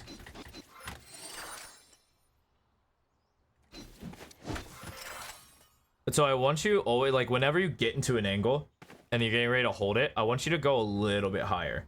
For me, I would miss this shot, but I want you to be higher rather than lower, because I think if we consciously raise it, your subconscious will eventually bring it back down more often than not. And so I'd rather have the I'm closer to head than ground. Yeah. And then as we're moving around the map, I just want your crosshair to be higher, like constantly like higher. Like it doesn't have to be perfect, right? Like I don't need, like let's use for example this A spacing. Because I think your A scaling is like, this is like a more of a movement thing, but I don't want this. I want like, if we're walking, like this. Yeah, so that we're like, this isn't perfect, right? This wouldn't be head level if they peeked that back wall. This wouldn't be head level if they walked, or if they did. It'd be constantly changing. But I just want it like prepped for a fight. Like over here, I'm actually down if you peek out and you're a little low. Or no, I don't. Like, no, actually, I think this example, I actually want you high. So I want you, like, up here. Like, vision it up here. But then when we're scaling... Yeah, my issue is when you're scaling. So, like, if we're scaling like this and we're not intentionally peeking out to take engagements, I want it higher. So, like, especially in this situation, I think I caught you over here, then I caught you looking at the wall. Want you here. You peek out, then you can come back up here. All that good stuff. Let's find you on defense, and then I can cut you loose.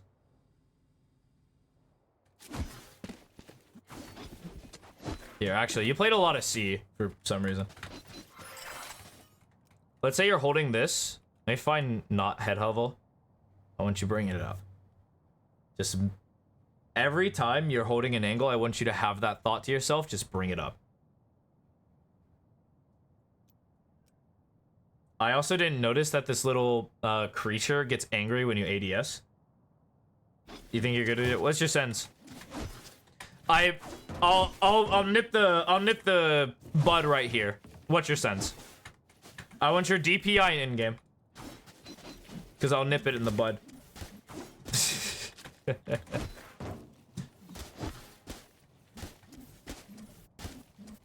Cause there's an acceptable range I'm cool with.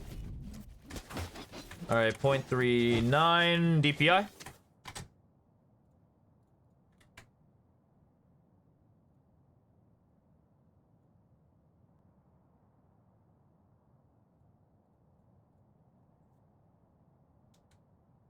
Low?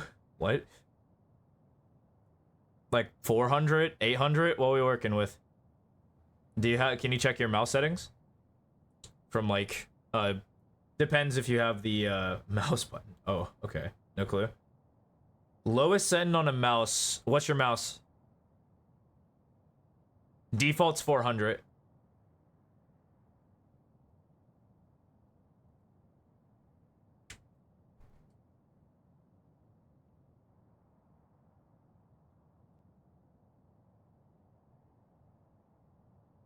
Cheap level up. Oh god, okay. I'm going to assume industry standard if you're playing on the lowest setting of your mouse button DPI controller. Because if you, it depends on how many cycles you have. So the lowest is 400, the next fastest would be 800, the next after that would be 1600, and then the fastest would be 3200. But there's also mice, newer gen actually do it like this. They'll do a 400, 800, 1200, 1600 as their generic. So I'm going to assume 400 for your DPI. If your DPI is high, you think 800. Okay, say less.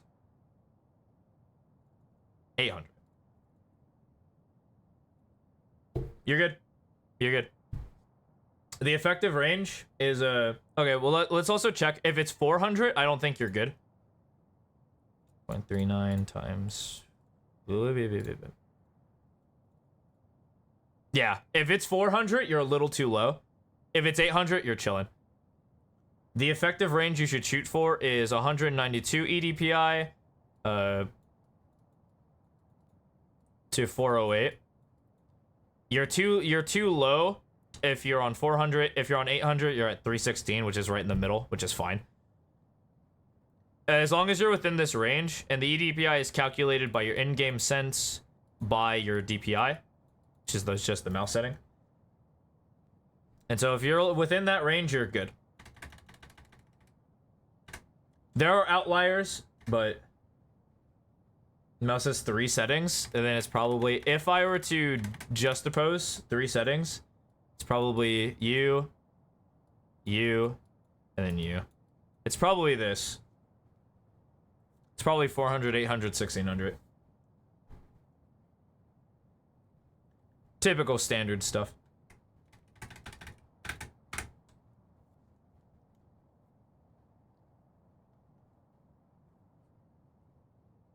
Tough. Yeah, you want me to spout my stuff? Want me to bring out the G-Hub? You're welcome, you're welcome. I will put that in your notes. So you can do some crazy shit with G-Hub. I can put this to 6400. Technically, I could put it to 256. And then make it, like, unusable.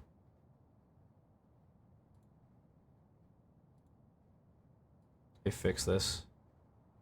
Put it 4K. Something usable. You can go nuts. Alright, anyway. So yeah, I'll put those in your notes in the submission. And so, while we are struggling on every aspect of the game, which is not surprising, we're going to focus on crosshair placement first and foremost. Here, I'll write it down. Actually, write it.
Yeah, we'll just focus on this one thing.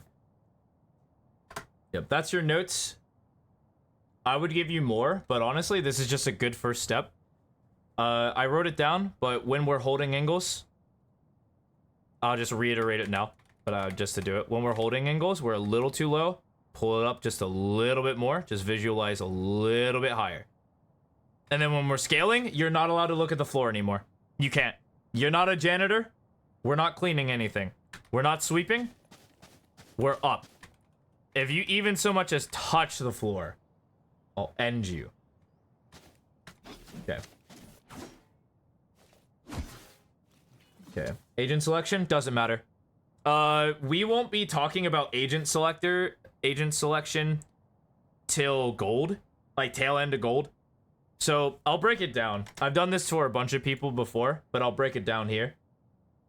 Let me break it down for you, Mark. So between iron to gold, I wrote a document on this. I'm still writing it. But we're going to focus purely on mechanical skill. Short for mech.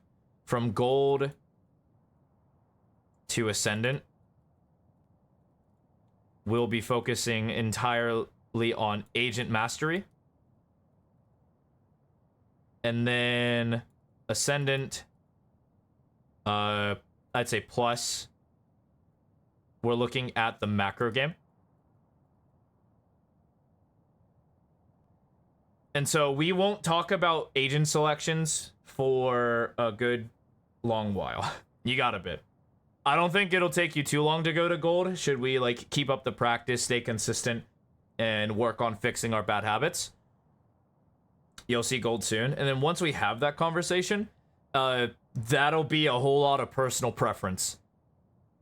If you like playing a certain way, I could tell you in your gameplay what you'd be good at, but being good at something and enjoying it are two separate things. Usually having fun with it leads to you being good at it. So I'd rather emphasize more fun rather than like me picking a specific style for you to play, because I think you'd be good at it. That's pretty hand wavy. Have fun with all. All right, well, you're gonna have to pick the one you have the most fun with eventually. Right now doesn't matter because we're not learning about agents. You can play whoever you want as long as you shoot people and your crosser stuff. I don't care. But eventually there will be like jobs and stuff you have to do. Eventually we will have to actually like play the big strat and learn how to use like utility properly. So eventually we'll have this conversation, but it's not a conversation we need to have yet. Burp, burp. All right. Anyway, done being stupid. So that does it for today. For your lesson, you have been completed. You're done. Good luck on the climb. I wish you well.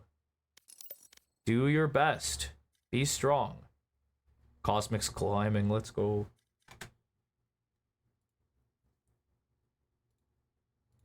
Yeah, I won't be surprised if you... Okay. I actually have a question for you, but this is a question I should ask all my students. How, in what time frame do you measure skill growth? I'm just curious. And I think because you're a musician, I think you'll give me a good answer.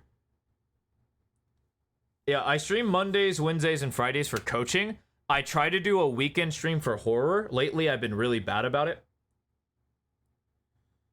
But yes, I will. I will be streaming those days. I'll try to be more consistent with my horror stuff. I'm really bad about it. I wanted to create like a horror channel for a while, and I just haven't done any of the work. I don't know what I want to do. I thought about having a how to beat, but I was like, I'm not really beating them because I'm getting beat. Another tangent for another day. Okay, let's see. 1 to 2 years to plat. Okay, wow. You are not generous. You're not generous to yourself at all, but I respect that. Yeah, okay. So I think that's fair. I did not. I will tell you, I got that way faster. But that's fair. A year to get the bronze? Oh, don't worry about that. Here, let's actually measure it in hours. So how many hours do you think it'll take you to master? So let's actually break this to music. How long until you think you'll be quote unquote good? How many hours of practice would you put in your instruments before you think you'd be really good? Do you measure it in like days, weeks, months, years, decades? I'm curious. Okay, nice, funny number. Cool. Because I do have players who measure their skill in days, and I think that's incorrect. I really do.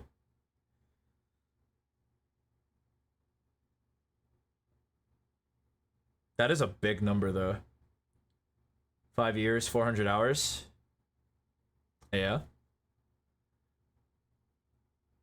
So to get good at your craft, I actually do lean on the years. So like, to be... This is the thing I'll tell people who are really ambitious to hitting like Radiant and going pro. I measure decades for that.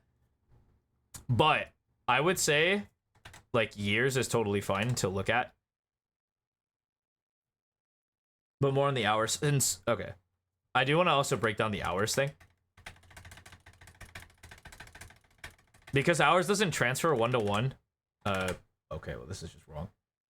But hours don't transfer 1-for-1. Here's how I establish people's like rank by time. And so I'd say if you play consistently, you stick with it, and we actually practice, a month, gold. Easy. I think that's easy. I think that's the easiest attainable goal you can have if we're consistent. Nothing weird happens. Like if you get an injury, then whatever, we have to throw that out the window.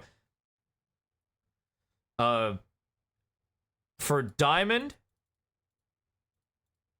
I give people 500 hours. Then that's super like realistic to obtain. If we're consistently playing, 500 hours is super like reasonable. And this is comp hours. This isn't all time. I have more all-time hours than this. When I had 500 hours, I think I was way worse. Or not even way worse, but I was just way lower. They pull me up. Do still have me, yeah. Let me see, at 500 hours, where was I? Yeah, I think I just cracked. Okay, I'm also a fast learner. Like, I thought I had the talent to go pro. Turns out, spoiler warning, I didn't. Spoiler warning, I didn't at all. Not even close. Maybe I try again at some point. Maybe I go playing again. Who knows? I don't know anything. My life is weird. But I got there. I got to Ascendant 3. So I was above average in terms of the growth for hours. And of course, the tail end of like the last like 500 hours, I got Immortal. Like, sure. But I did want to preface that because I don't want you to fall. I don't want any of my students to fall into the trap of I lost my D rank game. I'm back in silver, or I'm back in bronze, or I'm back wherever I need to be. And we're looking at very like short term win building skills, when in fact we should be looking towards the long term. And I'm way more involved near this number than I would be if you were sitting like 320, I don't know, gold. Let's say you're still gold 320, that's totally fine, right? We're still developing. You're only as good as the hours you put into it. But that's all I have to say on the matter. That's it. It is 10:43. I am an East Coast boy.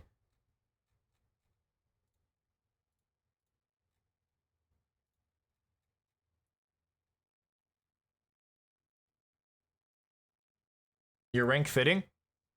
Brother, you got 34 competitive hours. Yeah, it fits. You're chilling. You're fine. You have 34 competitive hours. You being bronze is totally natural. Matter of fact, you should probably be like Iron 3, Bronze 1. You're Bronze 2. I think you're above it. You're fine. There's no worries. Don't, I wouldn't freak about it. To your skill, again, yeah, I think so. I think your skill is exactly where you need to be. You're not better than your skill at all. The MMR rank system usually works. The amount of people who are like that come to me being like, I'm silver, but I guarantee you I'm plat, and I look at them and I have to just say no, you're not. You're welcome, you're welcome. I hope that grants peace of mind, and I hope that reinforces your learning. All right, I will take like a couple more questions. Anything Valorant related. VCT, I'd have to do research, but I'm willing to answer. Let me just do something I needed to do a little bit ago. I will pick anything up, and then afterwards I'm calling it.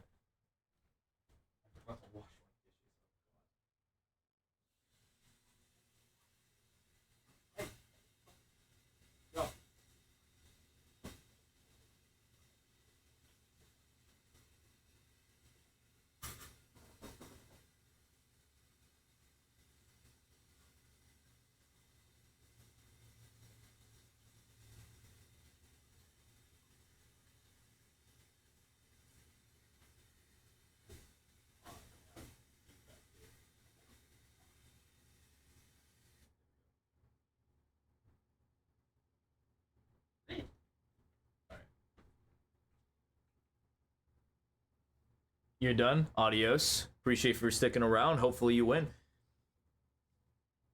Or not win. Actually, I don't wish you to win. I wish you mediocre fortune. I wish for you to get better. May your games be plentiful and your experience fun.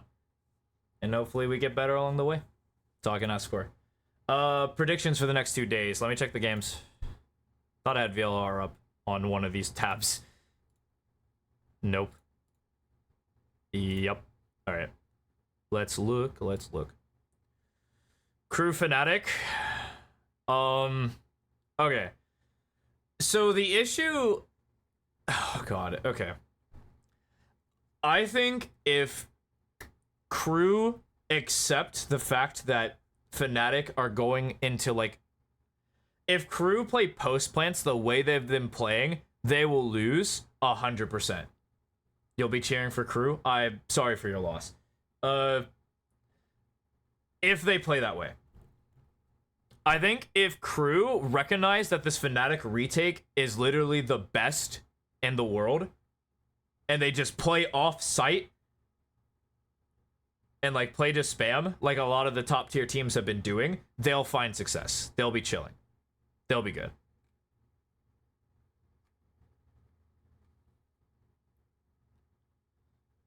But statistically, this is a Fnatic leaning. Fnatic are also, like, in terms of metrics, better at a lot of other things. For example, they're really good at winning when they're ahead. When they have man advantage and weapon advantage, they typically win those rounds. They do struggle in a couple of things. I'd say their ability to win, like, eco rounds is trash. They just don't win them. So whenever they don't have an advantage, they'll lose. It's really funny. I think they're in champs last year it was 0. This year it's better, but it's still not great. Like winning ecos is one of the big things. And actually the one metric I think Crew has the advantage over Fnatic is that Crew is really good at trading. And so when you're fundamentally a good team that trades against Fnatic, they find it very hard to come back into situations because they're really good at taking isolated duels. And when you trade out really well, eventually you just overwhelm them and you get the advantage. You'll start winning rounds that you don't think you should. So I'd say it's Fnatic leading, but if Crew play like a solid standard and don't give them maps that they want, like they'll get a good map, but if they get a decider that both teams want, it can go either way. But I do think it's Fnatic leading. Genji Sentinels? Genji. 2-0.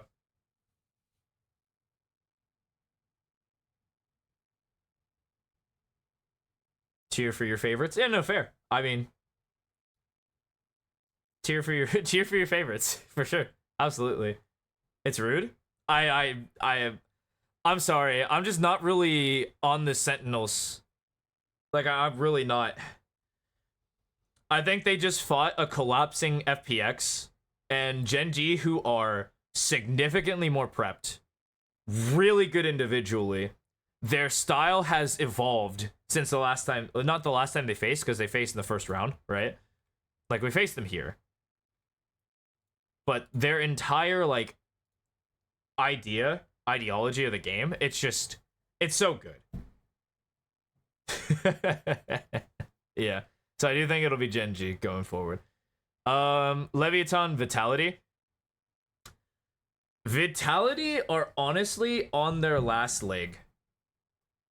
Facing Leviathan will be tough. This is like the toughest series that Vitality has ever played in their life.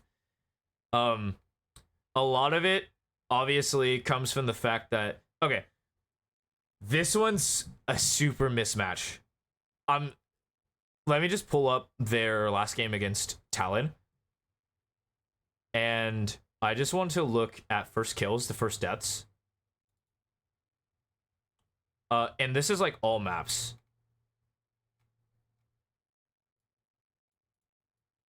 They usually, like, I think in total they were, if I count correctly, 12, 15, 20.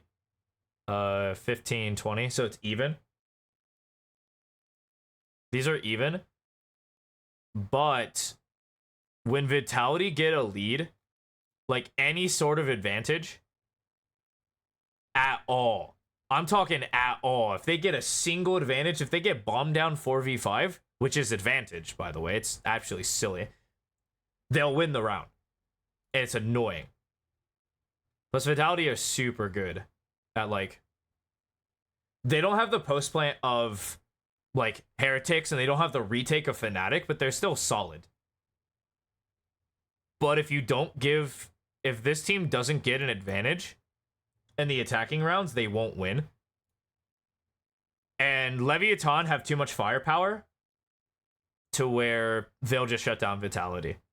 I think the series will be close, but I think it'll be a 2-0 for Leviathan. I just don't see Vitality having the firepower to, like, break through the defense of Leviathan. It's just too strong. And then, of course, the attack is also going to be really good. That's where Vitality's going to have to come back on their defense. But they're going to really struggle. They're going to be fighting an uphill battle. And then EDG versus Paper Rex.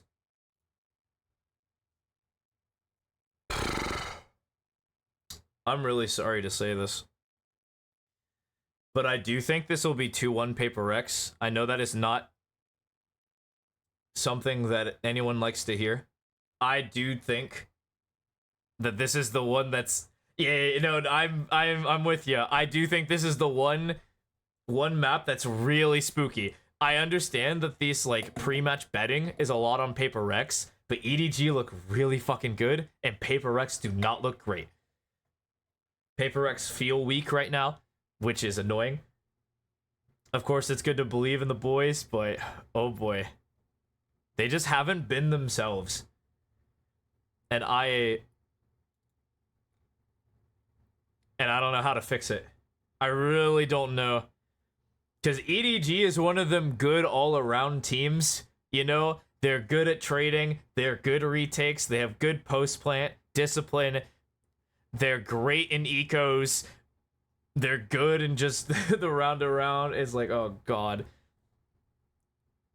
Yeah, Paper Rex can get the ball rolling. We're chilling. If their win against Foot was enough, which, to be honest, they kind of crushed Foot. I think Foot actually went over like a massive. They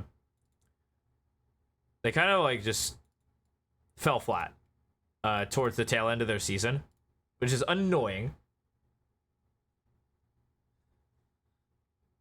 Yeah, what, all your favorite teams are due for elimination, yeah?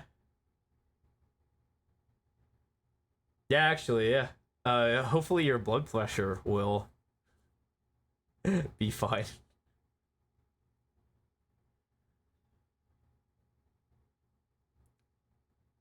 But yeah, I'd say these two are wraps. I think this one is Leviathan favored, but it's not a wrap.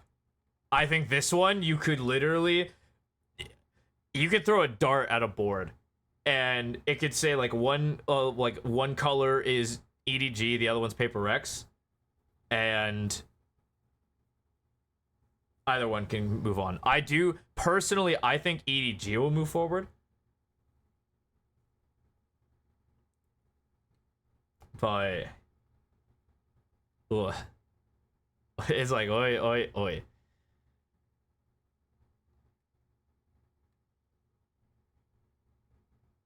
Yeah, just don't check. Just don't check. I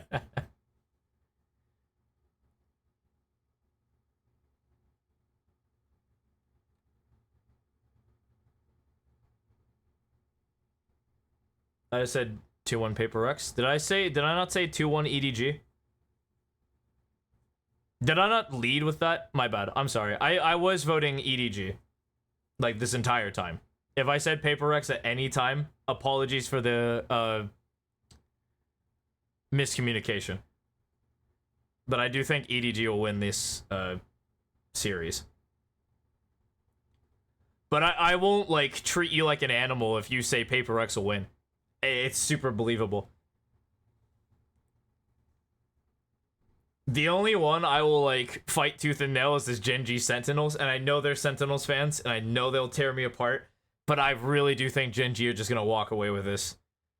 You can fight me any other team. Any other series you could fight me on. I don't mind. But I think that one's wraps.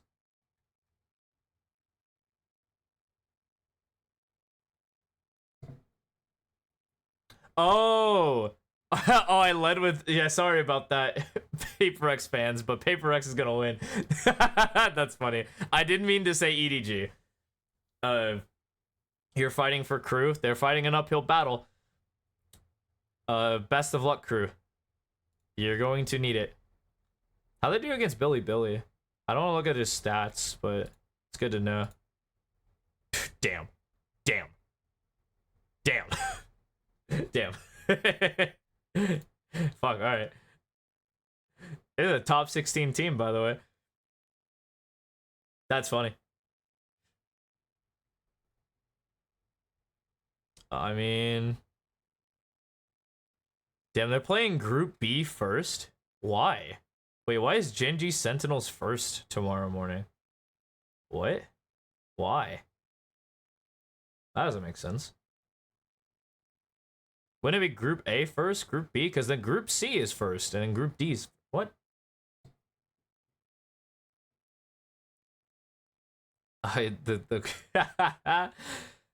The no pressure stakes where it's like they're probably gonna lose, but if they win, you know. Yeah, Sen being at 4 is silly.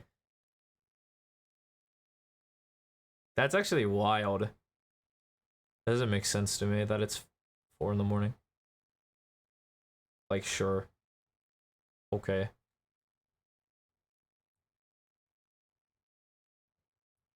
All right, but let's see what I got right so far.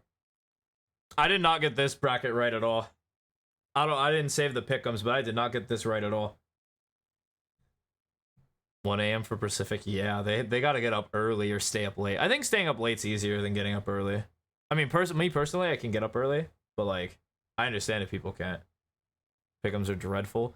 Okay, so if I go match by match basis, I had Fnatic beating Billy Billy. I had DRX beating Crew. Did I end up having DRX beating Crew? I thought I was very wishy-washy about this series, which at the end of the day made sense. That did go to the 3. Good round 1, bombed round 2. Fair. I think a lot of people bombed round 2. Round 2 kind of got weird.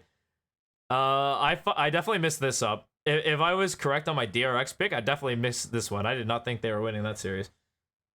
Was it convincing? Was it at least close? Close? Damn, what? They fucking owned. They own their Lotus. That's fun. I mean, DRX has always been good on Lotus. Same with Fnatic. Weird that was actually not that close. Yeah, we had same picks group A. Alright, sick. Opening, I had Gen G here. I had Heretics here. Did I have Gen G here? Did I have Heretics winning? Did I save this? Surely I have this. I have these VODs. Hold on. Go to my VOD channel. Surely I have something matter.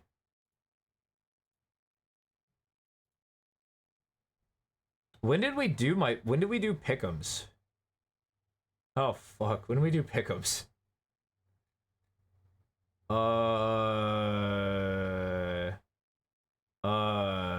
Was it some coach I am? People moment to get in this bitch. Nice. Certainly. What's up, Raven? How's it happening? Let's pick you. We're on Haven. It's been a while since I played Haven. Like I said, and like I showed you, there are better turrets for it. Oh, I was dunking on somebody here. I don't know. I was super mad there. I don't know why.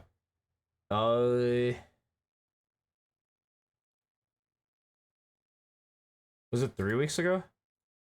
I thought I did this on stream. This is where I was doing TikTok, or not TikTok, but tic-tac-toe theory. Season 3. Then the aim labs. Do I then go into it? Talk about movement. I'll watch a video. Nope. Fuck, really? I did do it on stream. Probably Monday or Wednesday before August 1st. True. That'll probably be this stream, yeah? Where I watched... More leaning. Updated mechanics guide. I thought it was pretty okay. And we're on. And that isn't like super hard to practice or even try. It's a lot of like time put into it. No, this is the mechanics drill. And then is this the day before? Peeking, I feel like that should also be a beginner one. Where like you measure if you can even just like do this. Like, if you can press one key and just open up the angle. Okay, so was it actually just a week ago? Alright. So we'll do it. Heretics, white. Red. Thank you, Tyloo. Yellow. Wolves is white. Zeta is white. We talked about Sentinels losing to like a Viper wall. I mean, crew should be pink, but it's not. Like literally everything else is pink. It's so funny. It's just me talking. Fuck.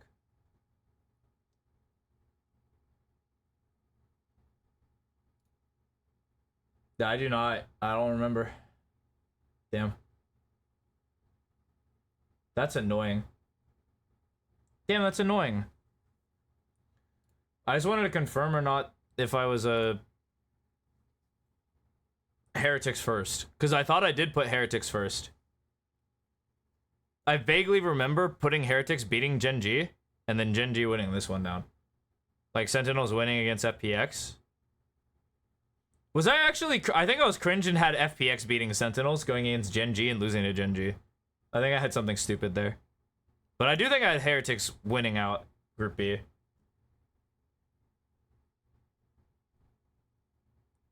You thought I had Gen G? Fuck! I mean, I could have. That makes sense. I remember. I think I was super wishy-washy, which again makes sense. This went to 3. I think I was super wishy-washy about like Gen G Heretics. So I don't. I think both were fine. Yeah, I should have saved it. I'm so mad. Fuck, that's annoying. Wait, was it a little parkour? No, this just straight up turned into a Minecraft stream. For some reason. 2 weeks ago? Doesn't make sense. Fuck. This is where we played.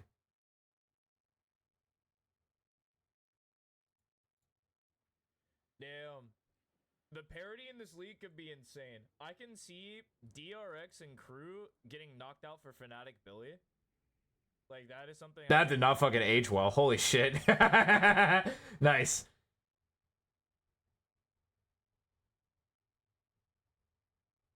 I think it was this stream, yeah. It was! Let's go! Okay, it was this stream. Huge, huge, huge. Okay. Here's some parody. I found it. Oh, I don't have a login. I'm just doing this for the fuck of it. I'm not gonna submit this. Yeah, I was on my Billy kick. Yeah, you're right. Of how I feel like things are going. Alright, what happened here? Am I a prophet? Maybe? Not really. Not a prophet. I think if Crew win this, Billy goes all the way. Yeah. Nice. If DRX win, Billy's getting elim'd. That doesn't seem right. Hey, wait, I was right though. I was right though. If Matchup again. holy shit, I was so right. Kinda. I was kinda right. I was kinda right, dude. If Fnatic, yeah, dude, no way, that was so real. Whoa, holy shit, I was so right. I don't know who wins the run back. I think Crew beats Billy. I think DRX loses to Billy. Cheering for their demise. Oh no, that makes no. I think no. There was some merit. There was some merit there, because I honestly think DRX's style fits really bad against Billy, but they fit real well against Crew. And I think Billy fits well against DRX, but bad against Crew, right? That was like my thought process going into that one. I was kind of trolling with the Billy thing though. Who wins the run back? I think DRX wins the run back. Nah, they'll choke it. Phone's about to die? Oh We'll shit. say Fnatic Crew. There's a world perfectly wrong.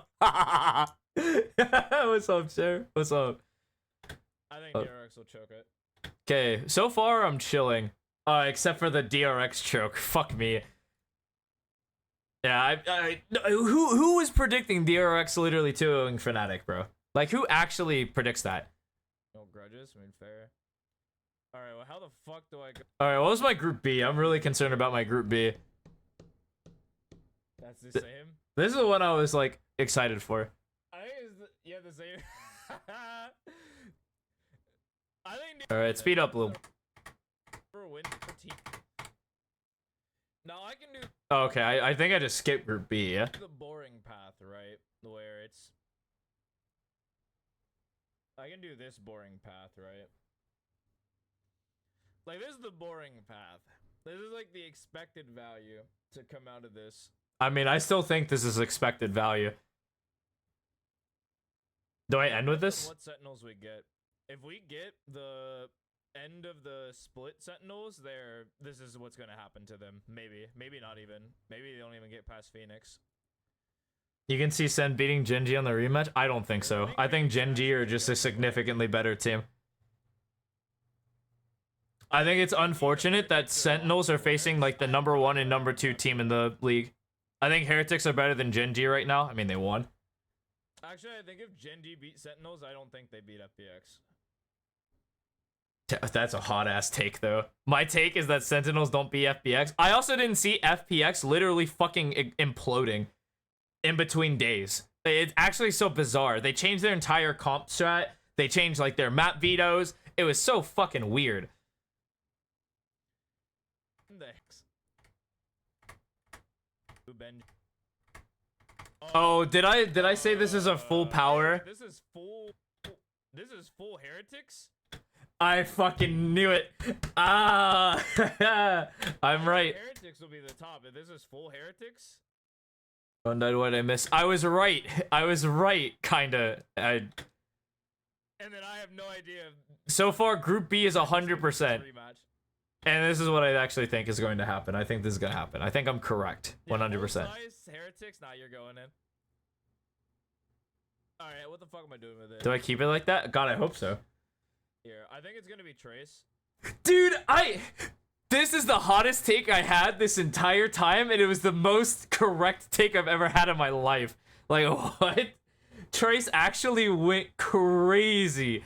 Dude, they're so good. Or Cat.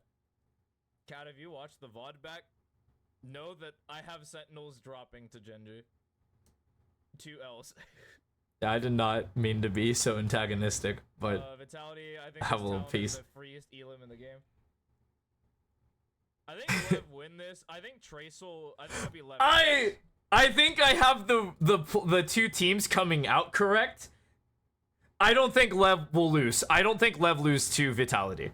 That's just me personally. They could lose. I don't think they will. But that would be insane. That would absolutely be insane if they got dropped in groups again.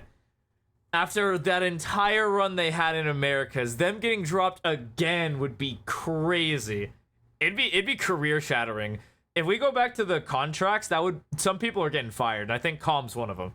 And I'd be real mad. Yeah, I do have Vitality losing, which is actually probably a crime, but I think Trace will beat him. I do think Lev and Yeah, Trace Chair, what are is the your two teams pick'ems? going forward. I'm so interested. And if Trace make me eat those words, that'd be really funny. Cause not having Lev, it's in the disc. Oh, it is? What's Vitality? I didn't think about that. Can I pull it? Where'd you put it, Valorant?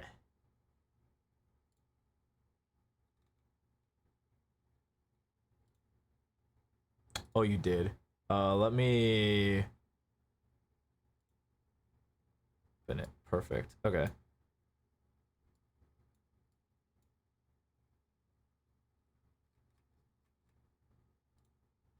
I got you. Thank you. Let's see. Fnatic Billy advancing. That's funny. See, I see you're also on that Billy hype train, huh? Genji Sen. That's some crazy disrespect to Heretics, but I fuck with that. I think Genji Sen is fair. Vitality Talon. Bro. Yeah, your Group C, like, in reality, hindsight, looking back, your Group C is also still just ass. Like, Talon over Lev is crazy to me. And then, honestly, I don't even hate your Group D. G2 have just been literally the boogeyman. That's, like, not even... That's no one's fault. You couldn't predict that. Like, EDG, Paper Rex are just fair. Those are, like, fair assumptions. I think Foot being 4th makes sense. FBX being 4th makes sense. Crew being 4th is kind of weird, but it's fine. And then, honestly, if you didn't watch Chinese Valorant, I understand not putting Trace up there. I totally get it. A lot of people are just like, dude, who the fuck is this Trace team? Like, what the fuck is this Trace team? Yeah, everyone does. That's literally a whole thing right now, is everyone just overlooks G2. It's really absolutely fucked. I have so many fucking tabs open right now. I just pop you. Bringing Sender Runner, Kick, Safe, Trex. Whole thing, right? I think Voting as fundamental team is the same shit as Team Heretics. If you have good, solid fundamentals, you'll do well. except Vitality destroyed Heretics. I don't think you were able to, like, convince me either. You're, like, trying to sell me on Vitality. And then I'm just like, nah, Trace. Power hurt. I mean, these. I think Trace will go crazy. That is the correct prediction. I just wasn't crazy enough. I should have had them beating Leviathan.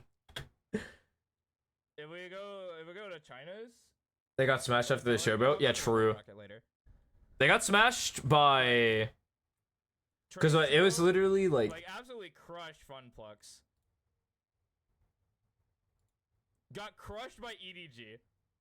Took a close series against FPX, and they gave a close series. Like, it was crazy. China looks sick. I can't believe FPX all just straight up collapsed. That's the worst thing. This is literally the worst thing of everything. I think FPX collapsing pisses me off more than anything. Like, the fact that it just got clean 2-0'd by Sentinels, I absolutely hate it. Because I think they're one of the best teams. They choke so fucking hard. It's illegal. Yeah, I don't think you convinced me to switch. All right. Now here comes Yeah, they literally almost beat Heretics, right? Literally like the best, if not the the second best or the best team in this fucking tournament. And then they do that shit against Sentinels. Like what? comes the hard part. I think Group Like, it's D is hard actually as well. silly. Like, Group B and Group D are the hardest to less up. Do I go safe here? Because I think I had G2 going all the way, which I thought was objectively correct. I thought G2 was a shoo-in. I think PaperX will win the first installment. Oh, I guess not. Just kidding. Just kidding. You'll hold your thoughts for the sake of TOS. I'm in the streaming chat. You want to get in here and rumble? The Group D was the same? Really? Did I not have G2 going in? Okay, that makes sense. EDG beating Foot was safe. Kong just looks actually immortal right now. Like, impossible. Oh, did I not switch it? Fuck, that's annoying. Really? If this happens, hear me out. Well, actually, I'm not even gonna hear myself out.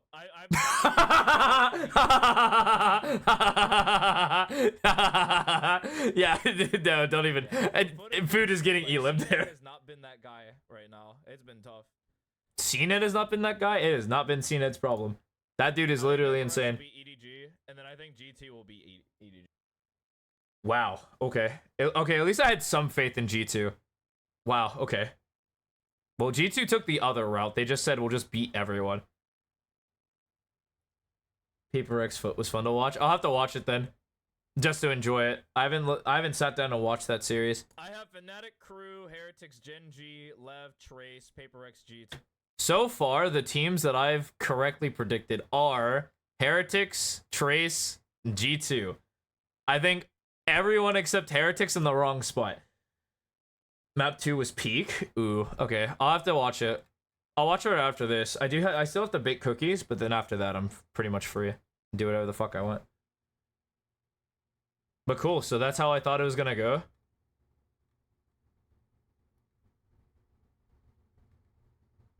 I mean, fair. It's principle at this point. You can't pick PaperX.